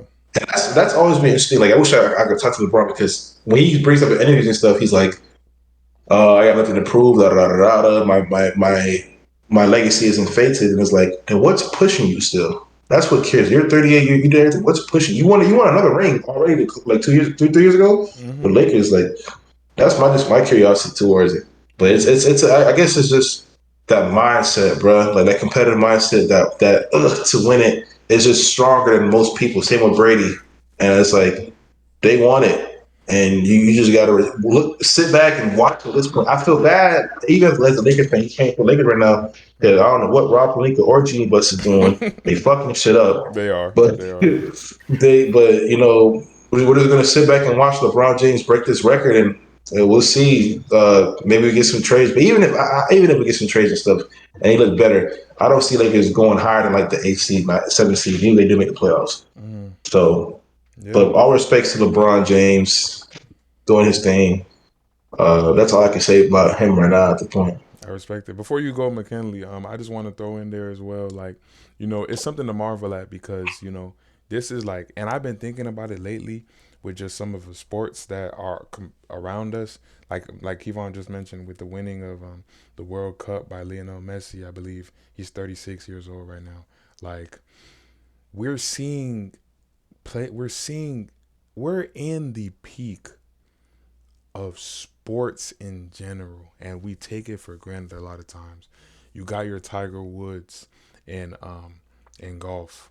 You got your Michael Phelps that we were able to see in swimming. Katie Ledecky. I'm gonna show love to the women swimmers as well.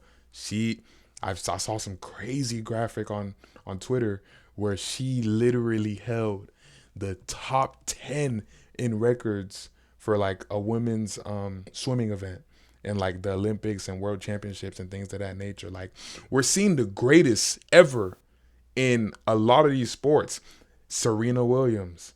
We're seeing things that we have never ever seen, and it is not to be taken for granted, man. And it's just something that's, I appreciate as a sports fanatic and somebody that is an enthusiast for all the sports. And it's very enjoyable to watch. And these are stories that I'm gonna share with my kids and my kids and stuff that they probably never gonna believe. Although with the way sports is going now, people probably doubling it down the line. So it's amazing to see. McKinley, I know you love Braun, man. Let me hear some Braun. Let me hear some Braun takes from you, man. Oh man, so as y'all boys know, huge Braun fan, or for those who don't know, huge Braun fan.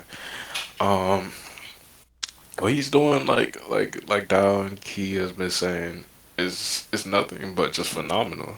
You know, for a man that really doesn't have much to prove at this point in his career, who really don't need to add much to his resume.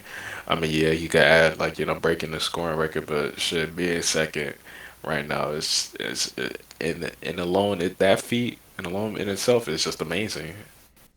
You know, um, it's like Braun became my goat for me back in 2016 when he came back from the 3-1 against the Warriors. Come back from that team, the best team to ever play. You could argue, like record wise, Mm-hmm. it's nothing but it's such an amazing feat. And once he completed that feat and got that block, right then and there, he just became my goat. Because he used to be Jordan. Because I had to pay homage and respect to Jordan. Jordan was one of the best. Was the greatest shooting guard to ever play the game. And, D shooting Wade, guard. Dwayne Wade, Dwayne. My fault. Kobe. Love Dwayne Wade though. But Kobe. As you can see, we have our own little discourse. Dwayne Wade. For me, top three shooting guard of all time. Right behind Kobe. Unfortunately, I like to put him above Kobe, but I'm gonna just respect Kobe. Man, I'm putting him above Kobe, man. I don't give a damn. Rest in peace, Kobe and Gigi. I love both of y'all, but I'm putting him above Kobe. But yeah, man, just LeBron, the things he's doing, just the longevity, just being able to continue year after year, going into the playoffs, going to the finals for 10 straight years. It's just ridiculous. And yes, you could say, oh, he's 4 and 6. He's lost more than he's won. What's the point of making it to the finals every year and losing? But like, you got to look at the teams he's going up against. Like you going up against the Warriors with Kevin Durant. You have KD, Steph, Clay, and Draymond. Like, how much do you expect? What do you expect him to do? Especially when his team is not as loaded as theirs. Yep.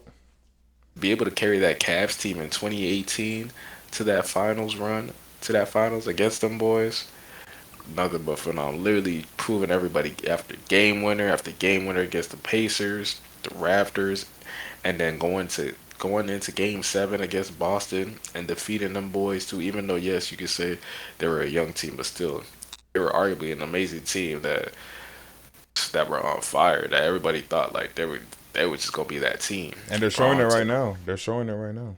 Mm-hmm. Absolutely, they are. Braun took him down with the team he had and was able to lead them boys to the finals. And it sucks that he got swept. You would have wished that he would have gotten one under his belt, which he could have. After dropping 51 points against them boys in Game 1. But unfortunately, due to some guys not knowing the situation and time, and Anything is so possible. he came up a little short in overtime, but it is what it is. At the end of the day, but he proved to everyone that that Braun is that guy and will continue to be that guy. And people love to take away his ring from the bubble, saying that, oh, it's the bubble that's the Mickey Mouse ring. But people gotta understand, in that bubble, that is basketball at its purest form. No crowds, no traveling, just hooping. You come there, hoop, and you go home. That's it. That is basketball at its purest form. People gotta realize that you will That's a never spade. see no level of basketball ever like that again, unless another unfortunate pandemic were to happen, God forbid. But you have to love that type of basketball. You have people like T.J. Warren dropping at 50, and you're like, damn, the fuck, T.J. Warren, who is that? No. Yeah. So like, people gotta respect that. And then they were a team, Braun with AD. They literally only lost like to most teams one game in each series except the Heat. One of the best teams that kind of got lucky with injuries, but ain't I gonna say agree. too much. But literally, pretty much they swept through all the playoffs with pretty much with ease, losing only one game in almost every series. Keep shaking his head. He ain't trying to hear that part. He ain't trying to hear that. I love Miami, but they weren't being that Lakers team. I agree with McKinley, man. We got Bam. If everybody healthy, man, we winning this series. Yeah, Honestly. like come on now. Anyways, you know, time and time again, he's proven. I feel like really to his resume, he could have had like some more MVPs. He did get cheated out of a Defensive Player of the Year award, which they gave to Marcus Saul Yep. in 2012, which you could argue, but he was arguably the best defensive player that year. Yep. But that's another debate for another day. Braun, uh, I really don't got much more to say, but he's just the GOAT. Yeah. Beautifully said. Beautifully stated. It's not much more you can say about him, man. I didn't mean to go off on that Braun tangent, but we just had to pay homage, especially this first episode. I feel like when somebody's doing something that marvelous in front of our eyes, it's only right that we show love. So, um, so I feel like this is where we should take it for the rest of this show. I feel like we should go mid-season awards. We were slated to talk about All Stars. Are y'all cool with waiting one more week just to see how the league progresses All Star wise, and then Yeah. having that discussion of who we think should be All Star? Okay, okay, cool. Yeah. Yeah, so we could pause on the All Star discussion for today. So right now let's we have one more discussion, the mid-season awards like we just brought up, and then we're just gonna get a bit personal to wrap up the show. So mid-season awards. Mid-season is I feel like these are some mid-season awards where it is it's loaded. It's loaded, man. So if we want to start from Sometimes I feel like you should start this one out, man. Since you've been graciously letting us start, no, for I got these topics. and I was gonna say the same thing. So I'm gonna start from bottom to top, like Smack did on the NFL one. So I'm gonna start off with Coach of the Year. Coach of the Year. Coach of the Year to me is somebody who was essentially dealt a bad hand, in my opinion. And you know, I understand. The talent is talent. He still has the talent. Like he could work with the talent, but we've seen from the years that this team has been together, the talent was not doing what it needed to do. Let's just be honest. Point blank. Period. It has not been showing up the way it should have. And they had thrusted him into the into the limelight out of nowhere. Really, yes, he had all the talent, but the talent can work in his detriment because now he got the pressure on his shoulders. He got the weight on the world on his shoulders. I'm sure you guys could guess, could figure out who I'm talking about at this point, but I don't I gotta know. I gotta go with Coach. Is it Jack Vaughn or Yak Vaughn? I gotta I gotta I Uh, gotta I gotta go with Coach Vaughn. I gotta go with Coach Vaughn. Baldy. I got to because although Steve Nash's exit was abrupt, it was something that seemed like it was coming down the pipeline eventually. And I feel like that little, honestly, that tantrum he threw in one of his last games, to me, that shit was fake as hell. I don't know. He was just trying to look like a mad ass coach. But when it was time for Steve Nash to get up out of the coaching seat, you got an interim head coach that's coming in to take over the spot. And we've seen a lot of interim head coaches come in, and it's been very, very difficult. Yeah, it's been downhill for a lot of them, because it's not a good place to be in, because they're just throwing you into the fire, really. But for him to do what he's doing with the Nets, he had some jitters to start off the first few games of his coaching, but he seems as though he's found that balance. He's found that balance that works for his squad, that works for all these egos. You got to remember, he got egos on his team. Not that's no shot at Kyrie or KD, but these are very outspoken players, and rightfully so, because their game speaks for itself. So they have the right to say some of the things that they want to say, but it's very difficult. But to find that that medium where we could balance the off the court stuff with the on the court stuff, it's beautiful to see. And I think I heard something from a show recently where they were saying like the team barely practices these days. Like, they don't have the same full on practices that regular NBA. I'm sure that's exaggerated, but they were saying things along the lines of like they'll do like a walkthrough pregame. They'll do like like a mini practice pregame, but like the guys already know what it is that they're here to do. They're professional basketball players at the end of the day. So, Coach Jack Vaughn, how you pronounce it? I apologize for butchering the name if I'm butchering it, but he's my Coach of the Year candidate. Rookie of the Year, I think it's self-explanatory. That man up in Orlando, he doing his thing, man. It's no touching Paulo, man. Hello. It's no touching Paulo. It's no touching Paulo Banchero, however you want to say it, man. He's averaging 21 points, about just under 7 rebounds, 4 assists a game. Like, he's putting up numbers. Like, he's looking like a mini Braun to me back in the day. Like, he's looking good. He's looking very good. And although it's not translating to the score, to the scoreboard a lot of times, Orlando is still bottom feeding. Really, it's nice to see that combination with him and Bol, who's also breaking into his own. And to be honest, now that I'm on the discussion, I was gonna throw him. He's my dark horse for most improved. He's my dark horse for most improved. Bobo. But yeah, Paulo is definitely leading the Rookie of the Year competition, and I don't think it's close. I know I'm gonna show love to some of the other rookies in the league. You got Keegan Murray that's been doing his thing. You got Jalen Duren for the Detroit Pistons that's been doing his thing. But I got to give it to Paulo. I have to. That leaves me to most improved, which like I said, Bobo is my dark horse for that award. But I feel like there's only 2 names that come to mind for most improved. It's the man who just dropped 49 today, Mr. Lauri Markkanen himself, for the Utah Jazz, which was a team that was slated to be a throwaway team this year, and a team that we thought was rebuilding. We thought they fire sold their whole team. They got rid of Donovan. They got rid of some other big pieces, and we're like, man, yeah, this team is bottom feeding. They come out the gates number 1 seed in the West, and I know that hasn't transitioned to this point that we're in the season right now, but they're still working. They're still doing what they do, and Lauri Markkanen is a major factor because of that. The numbers he's been putting up.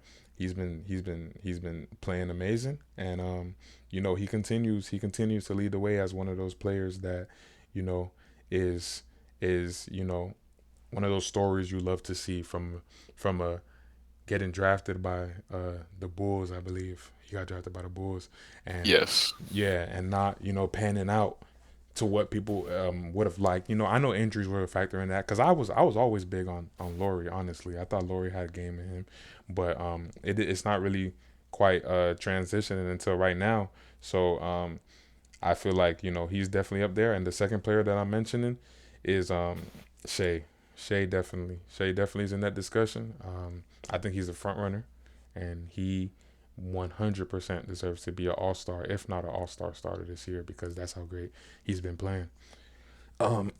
Speaking of Lord, to add on what you're saying, he just dropped 49 points. Yep, 49 points. Yep, 49 points today. Matter of fact, he on my fantasy team, bro. Give me 47 points, so I'm gonna take it. But Sixth man of the year. And I'm so happy to be saying this because I'm a fan of this man's game. And I feel like he's been dealt the short end of the stick, especially last year, which to Key's point that he made earlier about the rookies and in the NFL, rookie quarterbacks. I understand, it's not the same level, but you have to understand this is a new situation. This is a new location, and the location is shit to begin with. Let's be real. You got Genie Bus, and you got what's his face GM Rob Pelinka. You got Rob Pelinka like kind of shooting down the place. So, I don't don't get me wrong. He played terrible. I haven't even said a name yet, but everybody knows who I'm talking about. He played terrible, and I'm gonna call it out when I see it. But what Russell Westbrook is doing for the Lakers right now, it deserves mentioning. It deserves mentioning. He's currently averaging just under 15 points a game, 6 rebounds a game, just under 8 assists. He's getting back to those triple-double-esque numbers that we know and love from the prime Russell Westbrook, and it's a pleasure to see him balling out in his home city. So shout out to Russell Westbrook, and I'm glad things have turned around. Although not for the Lakers yet, so more so for Russell Westbrook himself. So I'm loving what I'm seeing from Russ. 2 more awards to go over. My fault for taking a while, y'all boys, but I just like to provide some insight while I talk. You good? But Hurry up. Hey, fuck you, buddy. But DPOY, I haven't. This goes to the discussion that we mentioned earlier. I haven't been necessarily tracking the defensive side of the ball too much this year, but I did some research this week before hopping on to before getting this podcast started, and I think what Jaren Jackson is doing up in Memphis is going unnoticed. He is a solidified young, big time star. Not, I wouldn't say big time star, but he's growing into his own into this league, and he's becoming one of those players that's like a solid big man for the future of the NBA. He's averaging a steal a game and a tick over 3 blocks per game, which is insane from a defensive standpoint. And these are numbers that he's been put. I believe last year did he lead the league in blocks last year? I think I remember that. I remember it was either last year or the year before. I know he led the league in blocks. I remember I think it was last year. Yeah. I know what you called him had really good blocks too, Jordan B, but I don't think he had Right. higher than No, I don't think. Yeah, I don't think he was higher. Andre Drummond had high rate blocks too, didn't he? Yeah, it was. I think Miles Turner might have led. Oh, Miles Turner Miles too. Turner was there too. I know Jaren Jackson was somewhere up high in those numbers in recent years. So he's been doing his thing defensively, and his offensive game. We could speak on that another day, but his defensive game is definitely showing up. And then last but not least, my MVP race. The MVP race, man, it's looking crazy, especially with the league being as stacked as it is right now, as loaded as it is right now, numbers wise. I feel like I would be wrong if I didn't have my MVP of this league. I want to say Giannis. I want to shout out the Europe, the Greek, and Nigeria, because he's Nigerian. For people that don't know, so I'm tired of Greek freak. Let's show love to the Nigerians. I'm Nigerian. If you don't know, that boy has Nigerian. He is Nigerian descent. So let us start acknowledging that from this point forward. But I got to give it to Jokic, man. Nikola Jokic. I think right now he is the front runner for me. He has his team mainly because of his record. I feel like he has his team. Although Giannis has a better record, the East is low key better than the West this year, at least record wise. So for me, it's a toss up between them two, between Giannis and Jokic. They're both putting up exceptional numbers. You got Giannis, who's averaging 33 points a game on 53% shooting, probably a little bit less than we would have liked, but he has been trying to extend his game a bit. He's averaging, what is that, 12 12 rebounds a game. He's averaging 5 assists a game, just under a block, just under a steal. He's doing everything. He's doing everything for them Bucks, and he has them seeded at 25-13 as the second seed in the East, and rightfully so, because he's been a monster for years. He's been on arguably the best player in the league for years, and he deserves all the success coming his way. But Jokic is just he's a consistent monster to me, and he's the same boat. Very, very soft spoken, very quiet as far as his game, transcends. excuse me, to the media, but people don't know he's averaging 26 points a game on 61% shooting, 35% from the three ball. He's averaging 11 rebounds, 10 assists, like a steal, like damn near 1.5 steals a game, just under 1 block a game, like. The numbers are ridiculous. The numbers are ridiculous for him. So I feel like it's a repeat of the last few years we've seen. It's a Giannis and Jokic race for me. I know we got Luka. J-Tay has been doing his thing, who deserves a lot of credit. Although his numbers might not be to the same crazy level as some of these guys, he has the Celtics #1 in the East for a reason. So he deserves to be in the conversation. Joel Embiid as well. But I got to give it to Jokic at this point in time. But it's between Jokic and Giannis for me. So that's my midseason awards, man. We'll see how the season pans out. Who want to go next, man? I could go. Do the same route. Start from the bottom. I guess we could go from what rookie of the year. Mm-hmm. I think you said it down to the point. Like, there's no one competing with that boy Paolo Banchero. There's no one competing with that boy. He's tough. Like. Yeah. He could play make, he could score. They said it before he came in the league. He's already pro ready. Yep. And you can see it. Like, dude making the perfect reads. He's scoring out of the well. He's just young. Like that's his only downfall because he doesn't have that much experience. But the more he plays, the better he's going to get. And it's going to be crazy there in Orlando. They're not going to be the best team in Florida though. But it's going to be all right. Never that. But they coming. I guess we go next with I'm gonna go a different route. The rookie of the year, we go coach of the year. Mm-hmm. You brought up my dog Vaughn. What's his name again? Vaughn Jones? No, Doc Vaughn. Yes. Why couldn't it be Jacquez? Jock Vaughn. I like him too. I like that he came in, like you said, he came into that system where all the drama, KD wanting to trade himself, Kyrie Irving, whatever, I ain't gonna say it. Going on, everything. Ben Simmons coming back in and out. We don't know how he was gonna play. The dudes with hurt too, Steph Curry and Joe Harris, they're playing phenomenal basketball right now. They unfortunately just lost that 12-game win streak, but they're still playing at a high level. They're playing at what we thought the Nets were going to be like when they first came together, and hopefully can be consistent with it. But I just have to give it to this man. He's been a phenomenal coach this year. I'm going to go with Darvin Ham. Darvin Ham. You're I hate you had me shaking my head. I was like, hold on. You had to think about it for a second. I was like, that was a good one. That was a good one. It's definitely what name? Joe Mazzulla. Mazzulla. Joe Mazzulla. Maserati. Whatever his name is, I'm sorry. But he's been great for the Celtics. Celtics #1 seed. They're playing phenomenal basketball, well-rounded. The whole situation with I forgot his name already. Ime Udoka? Yeah, I ain't gonna say that. Ime Udoka.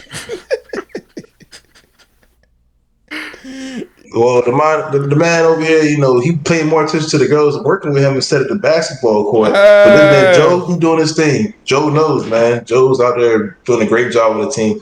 And I feel like it falls down. Like, you can see when in the games, he's confident, he's strict, he's straightforward, and they don't play no games over there in the Celtics. Even though it's fuck Boston, they look good right now, and he's a good coach. I think early predictions, but I think he'll win it going further into the season. 6th man of the year, you already said it. Russell Westbrook. Westbrook. It's great. Don't say brick now. Him. Don't say brick now. I'm trying to hear no more than He gonna fade me. Russell Westbrook, phenomenal basketball. See, yeah, I'm a Lakers fan. I like how he's playing, but I like Russell Westbrook a lot. People always talk bad about him, and I feel like he's doing good as a six man, but I feel like he can still play a bigger role on a winning team. Yep. I could just have a system that could put him in there and let him fit in there. Lakers is just it's just not the way with him. He's doing great off the second unit, and yeah, second unit. Lakers don't really have that much of a bench out there. He's really doing his thing and carrying it and being that spark off the bench. It's unfortunate we don't have a real team around it because it would be dangerous to have Russell Westbrook come off the bench doing what he's doing and freaking have LeBron and AD be healthy with some other good players. But Yep.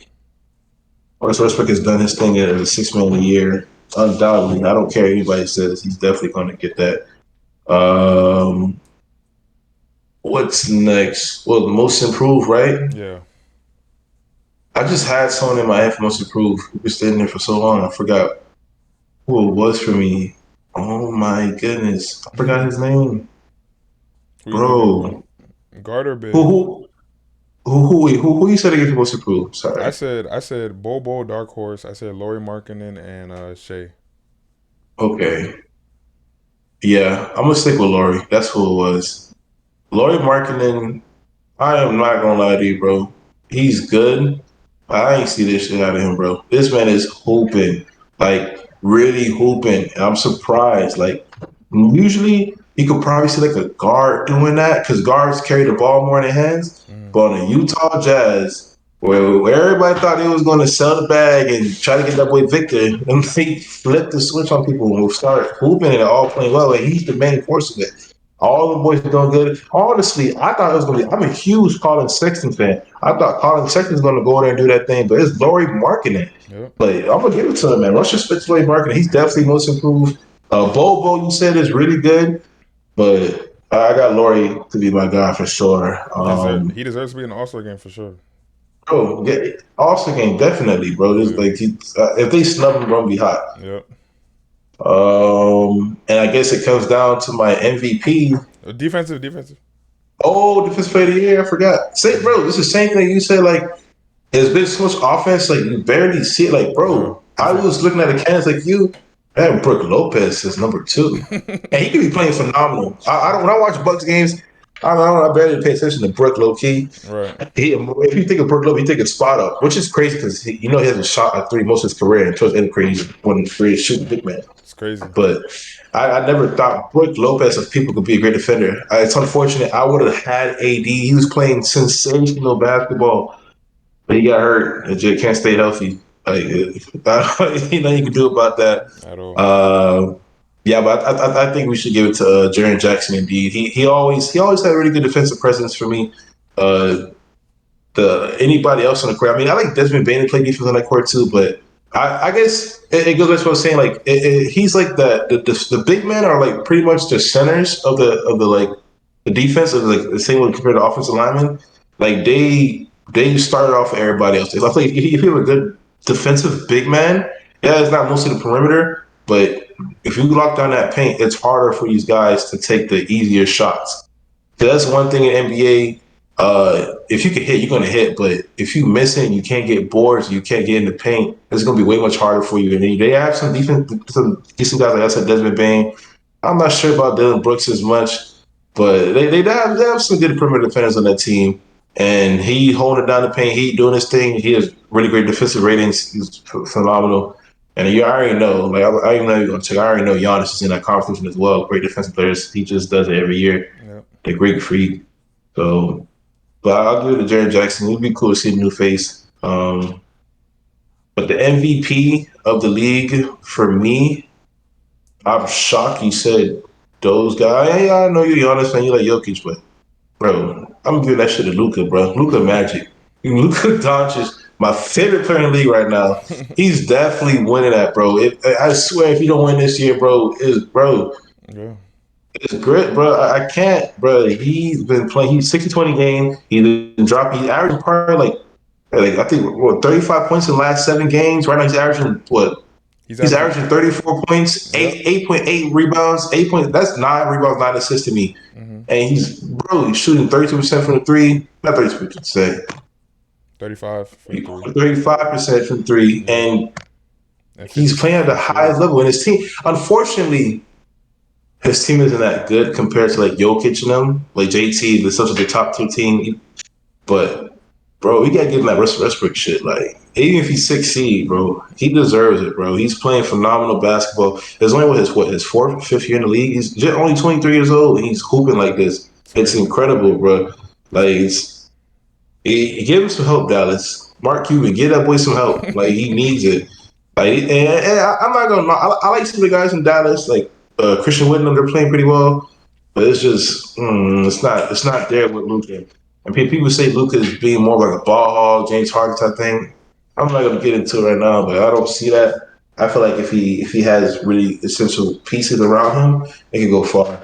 Um, and last year was the conference finals, so let's see what he does this year in the playoffs. But that's basically my top guys. There's no offensive player of the year this of the year. There Yeah, should be though. it should be That'd right. be that'd be interesting. But they're already messing up the trophies. Anyway, isn't it the Michael Jordan trophy now? Or is that going to next year? Michael Jordan Trophy. Yep, that is a And thing. then the Michael Jordan trophy. I forgot the Hakeem the defensive trophy. Uh huh. Is that next year or this year? I believe they might try to roll it out this year. McKinley, do you know? I believe it's this year. They Oh, renamed all of them. So I believe they'll be rolling them out this year. we'll see. Um, but it's interesting. It's no, it's a start this mid season, so that's just for me. Great takes, great takes, great takes. Smack, take us home. All right, I'm gonna go opposite everybody. I'm gonna start top to bottom. Let's go with our MVP. Um, yeah, man, my MVP has got to be Luca, man. So far in this season, he's been he blew me away this year. Like you feel me? I knew he was due for one, but this year he's really showing that he really wants that award. He really wants to win. He's been trying to win games with his team. Doing the best he can. So far, he's been middle of the pack in the Western Conference with his team, but with his performances, man, after just dropping a 60 point triple double, about like 20 some rebounds. Oh my goodness! Like each performance is he's showing a master class right now, and it's just on a whole nother level, I believe, right now.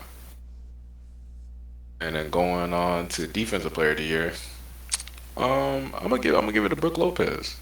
A lot of people don't think it's Brook, and me, as much as I want to be the biased Heat fan and say Bam, which I think he is one of the best defenders in the league, but Bam has missed some games. And then with Brook, right now he's leading the league in blocks with, I believe, he's leading the league with 2.6. And if you watch the game, Brook, and then just watching Brook overall, in his game, he is an amazing rim protector, and he's just such a big body down low. Like it's hard to score against him, and he does a really good job staying vertical, and just making it tough on defenders, and just period. Obviously, if you get him on the perimeter, yes, you could isolate him and try to make him dance a little bit, but so far, I mean, he's been doing an amazing job this season. Just being a threat and all over the court. And letting his presence be felt. That second guy to help Giannis out. While Giannis and Drew Holiday and Chris Middleton. While they take care of things on the perimeter end, he's got their back. Man, he's been doing such an amazing job. Going on to the next award. Most improved six man of the year. I'm gonna have to agree with you guys on Russ. I thought maybe it could change. I'm low key like hoping. My sleeper really is Benedict Mathurin from the Pacers. Mm-hmm. And he was also a Rookie of the Year candidate, top one for me. But he kind of dropped off a little because he started off the season really high, and I thought he was gonna really get Paolo a run for his money. Make it interesting, but Mm-hmm. he dropped off. So right now, that race for Rookie of the Year for me now is just strictly Paolo. Unless anybody else is out of nowhere after this All Star break, just makes the race interesting. Like I feel like Jabari could maybe make a run in it. Keenan Murray. Maybe he could make a run for it, but right now that Rookie of the Year is Paolo's award. So six man, yeah, I'm going Russell Westbrook. He's been a former starter, former MVP, asked to come off the bench. You know, he was willing to do it, and he's been giving the Lakers great numbers. You know, he's been real efficient. You know, hasn't been turning over the ball too crazy. You know, he's cut his turnovers a little bit. You know, he's just been a great addition to the bench unit. You know, giving them a spark that they need. You know, and helping that second unit out. Um, Another award I have. Where did McKinley go? No, I'm just playing. Yeah, my lights just went out, y'all boys.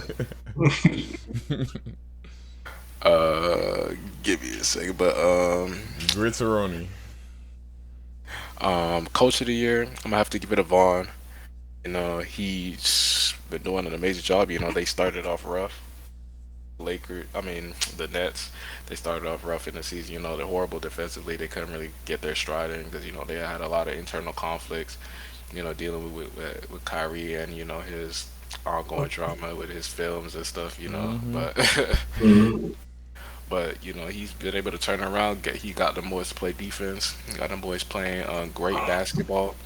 And then they just been playing like one of the best teams in the East, looking at like they're trying to make a run for the finals this year. Most improved player, I'm gonna agree with Dow. I gotta go with Laurie Markkinen. He has just been on a tear. Like I knew since he was drafted, you know, he was gonna be a bucket.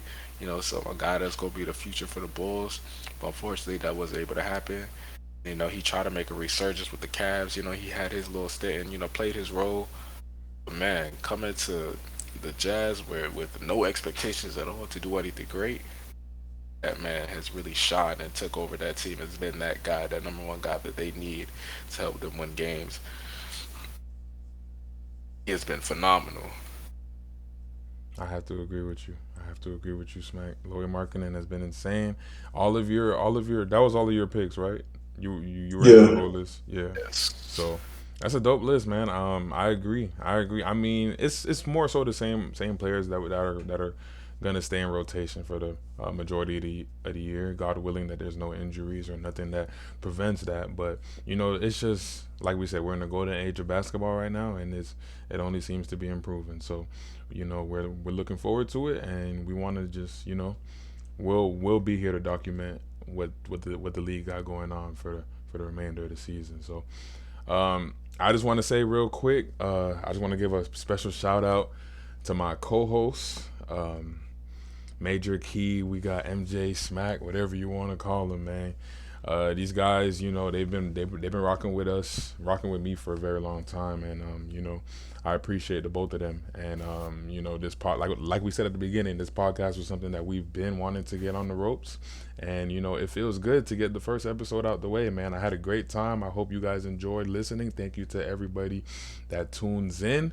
For those that don't know, the podcast will be available on YouTube at Miami KillZone. That's the name of our channel, as well as clips being posted on our Instagram and our TikTok, which are both under the same moniker, Miami KillZone. And we are also in the works of getting the podcast published on Spotify. So that's something that's very interesting, that we're excited for as well. So, before I ask this one last question before we get up out of here, do any of my guys want to say any last words for the viewers?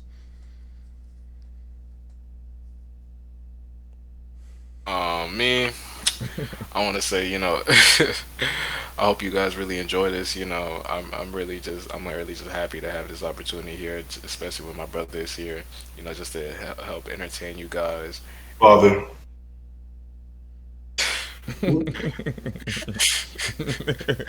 Inside joke, inside joke. But yeah, just to help entertain you guys, just put on a show, and just talk with my boys, about just the things that we love and things that we feel like we have a strong opinion about and that we want to share. I'm just grateful for this, and I'm glad and I hope you guys will enjoy it, and many more to come too. Yes, sir. For me, yeah, I really appreciate anybody who ever comes to listen. I don't care if you can't hear. You can get a bitch in Brawley or something. I appreciate all the support. Well, Braille, it's Brawley, bro. You talking No, it's about? Braille. You're too. Anyways, I appreciate all the support. I appreciate the love. And if someone watching this all the way down, I appreciate that too. Like listen to every bit. We're gonna have some loyal supporters, bro. When it comes down to the nitty gritty and we expand, I'm manifesting us expanding. I'm not even questioning it. People gonna be like, "Oh, I was there from day one." No, you wasn't, bro. Mister Long Jumper 225 was here from day one. It's not you, bro. Like that's how I appreciate you guys. And even the people that come, I'm just all them beloved.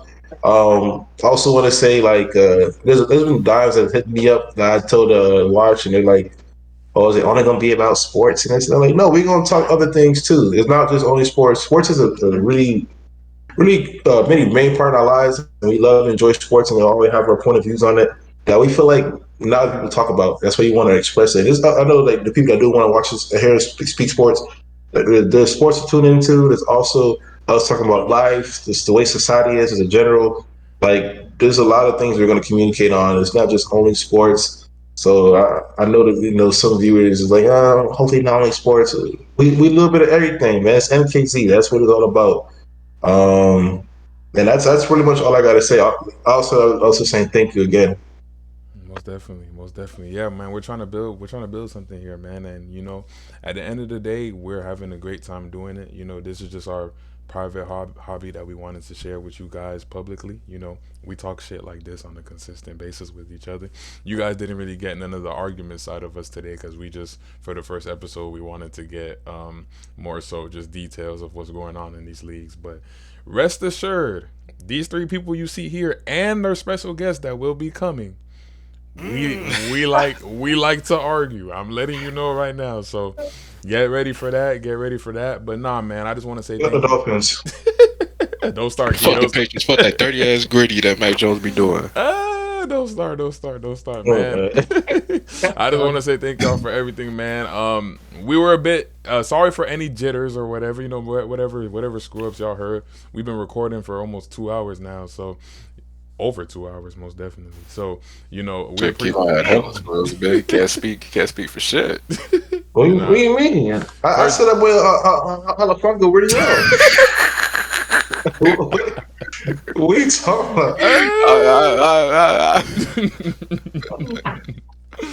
First day jitters, man. We kind of nervous, but we're putting ourselves out there, man, and we're enjoying it. So we want to thank y'all for everything. Before we get up out of here, we got one question that we're gonna ask around the panel real quick.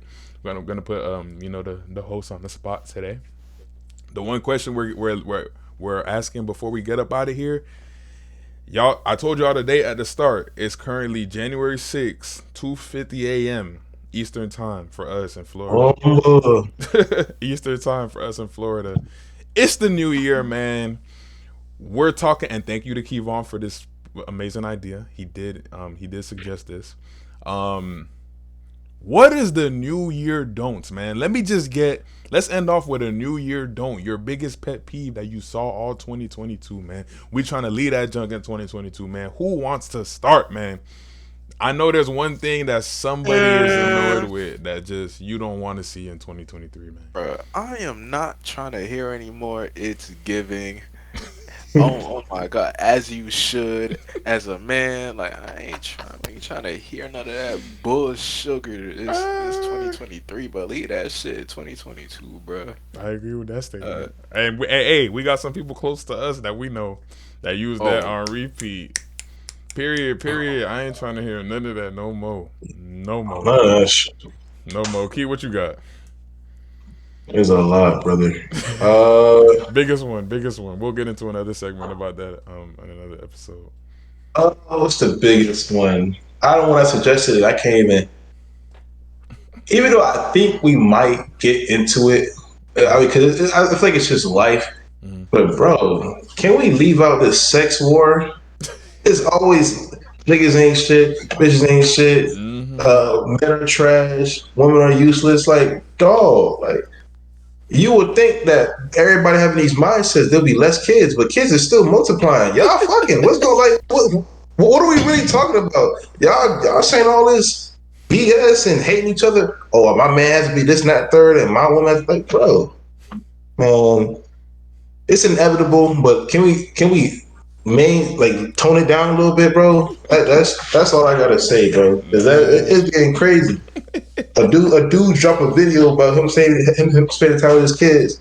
But you got three baby mamas though. God, dog. Like he can't spend time with his kids. Where we had three baby mamas. Right. Can we focus on the bright side? What's going on, man? What's Yeah. going on, man? What is going on? I agree with that statement. I do. I do. And we see it in a lot of things in our popular culture these days. So Kevon is very right in saying, can we leave that in 2022? Or at least try to slow it down. At least try to slow it down. I got one gripe and I got one gripe only. Now listen to Oh, this. sugar. And I'm looking right into the camera for this. This is the only time I'm gonna say it. And this is not to scold y'all because I have fallen victim to it myself. Can we please leave them vape sticks in 2022? Oh my goodness. Okay, this is the last time I'm gonna say it. Roll them bitches out. Leave them vape sticks in 2022. Now I understand it's addicting. I understand it's difficult. I understand it's hard to give off. But I know you tired of spending that $20 at that smoke shop or that gas station every 2 weeks. I know you tired of it. Maybe not even 2 weeks the way y'all be feeling over that junk. Oh my god, I gotta charge my vape. My vape. Come on now. Let's lead the vapes. Back in 2022. Please. I'm sorry. I'm trying to check on things setting wise. Let me clean this up for y'all real quick, so I can finish my point. Yes, there we go. Let's leave the vapes. I'm looking. Wait, hold on. Let me. McKinley, you see? Am I looking straight at you right now? You looking straight at me, but Good. Let's leave the vapes in 2022, okay? If you vaping in my room and that shit lit up like a glow lamp, I'm telling you to leave. I'm telling you to exit the facility. give them the fucking boot. Okay? Exit the facility immediately. Okay? That's all I gotta say. 2023, MKZ, we taking over the world. We up. Yes, sir. Come with us. Love y'all, man. Appreciate y'all. Thank y'all for everything. Thank y'all for all the support. Thank you, Kevon. Thank you, McKinley. Thank you, everybody that tunes in. Thank you, Miami. Thank you, everybody, man. Episode 1 is in the wraps, boy. Yes, sir. It's on to the next, man. Thank you guys so much. Please keep in tune with all of us. You can follow all of our social medias. Just check out Miami KillZone. All of us are on there. We'll have it all listed on for the next episode. But thank y'all for everything. And to the listeners that don't get to see us physically, the people that I didn't make eye contact with about these vape sticks, I'm talking to you too. Okay? I'm talking to you too. You not slick. Just because I can't see you don't mean I can't smell the green apple that you're inhaling off of that vape stick, okay? The strawberry kiwi. That strawberry kiwi. Throw it away. Throw it away right now. All right? Love y'all, man. Thank y'all for everything, man. MKZ out this motherfucker, man. Peace.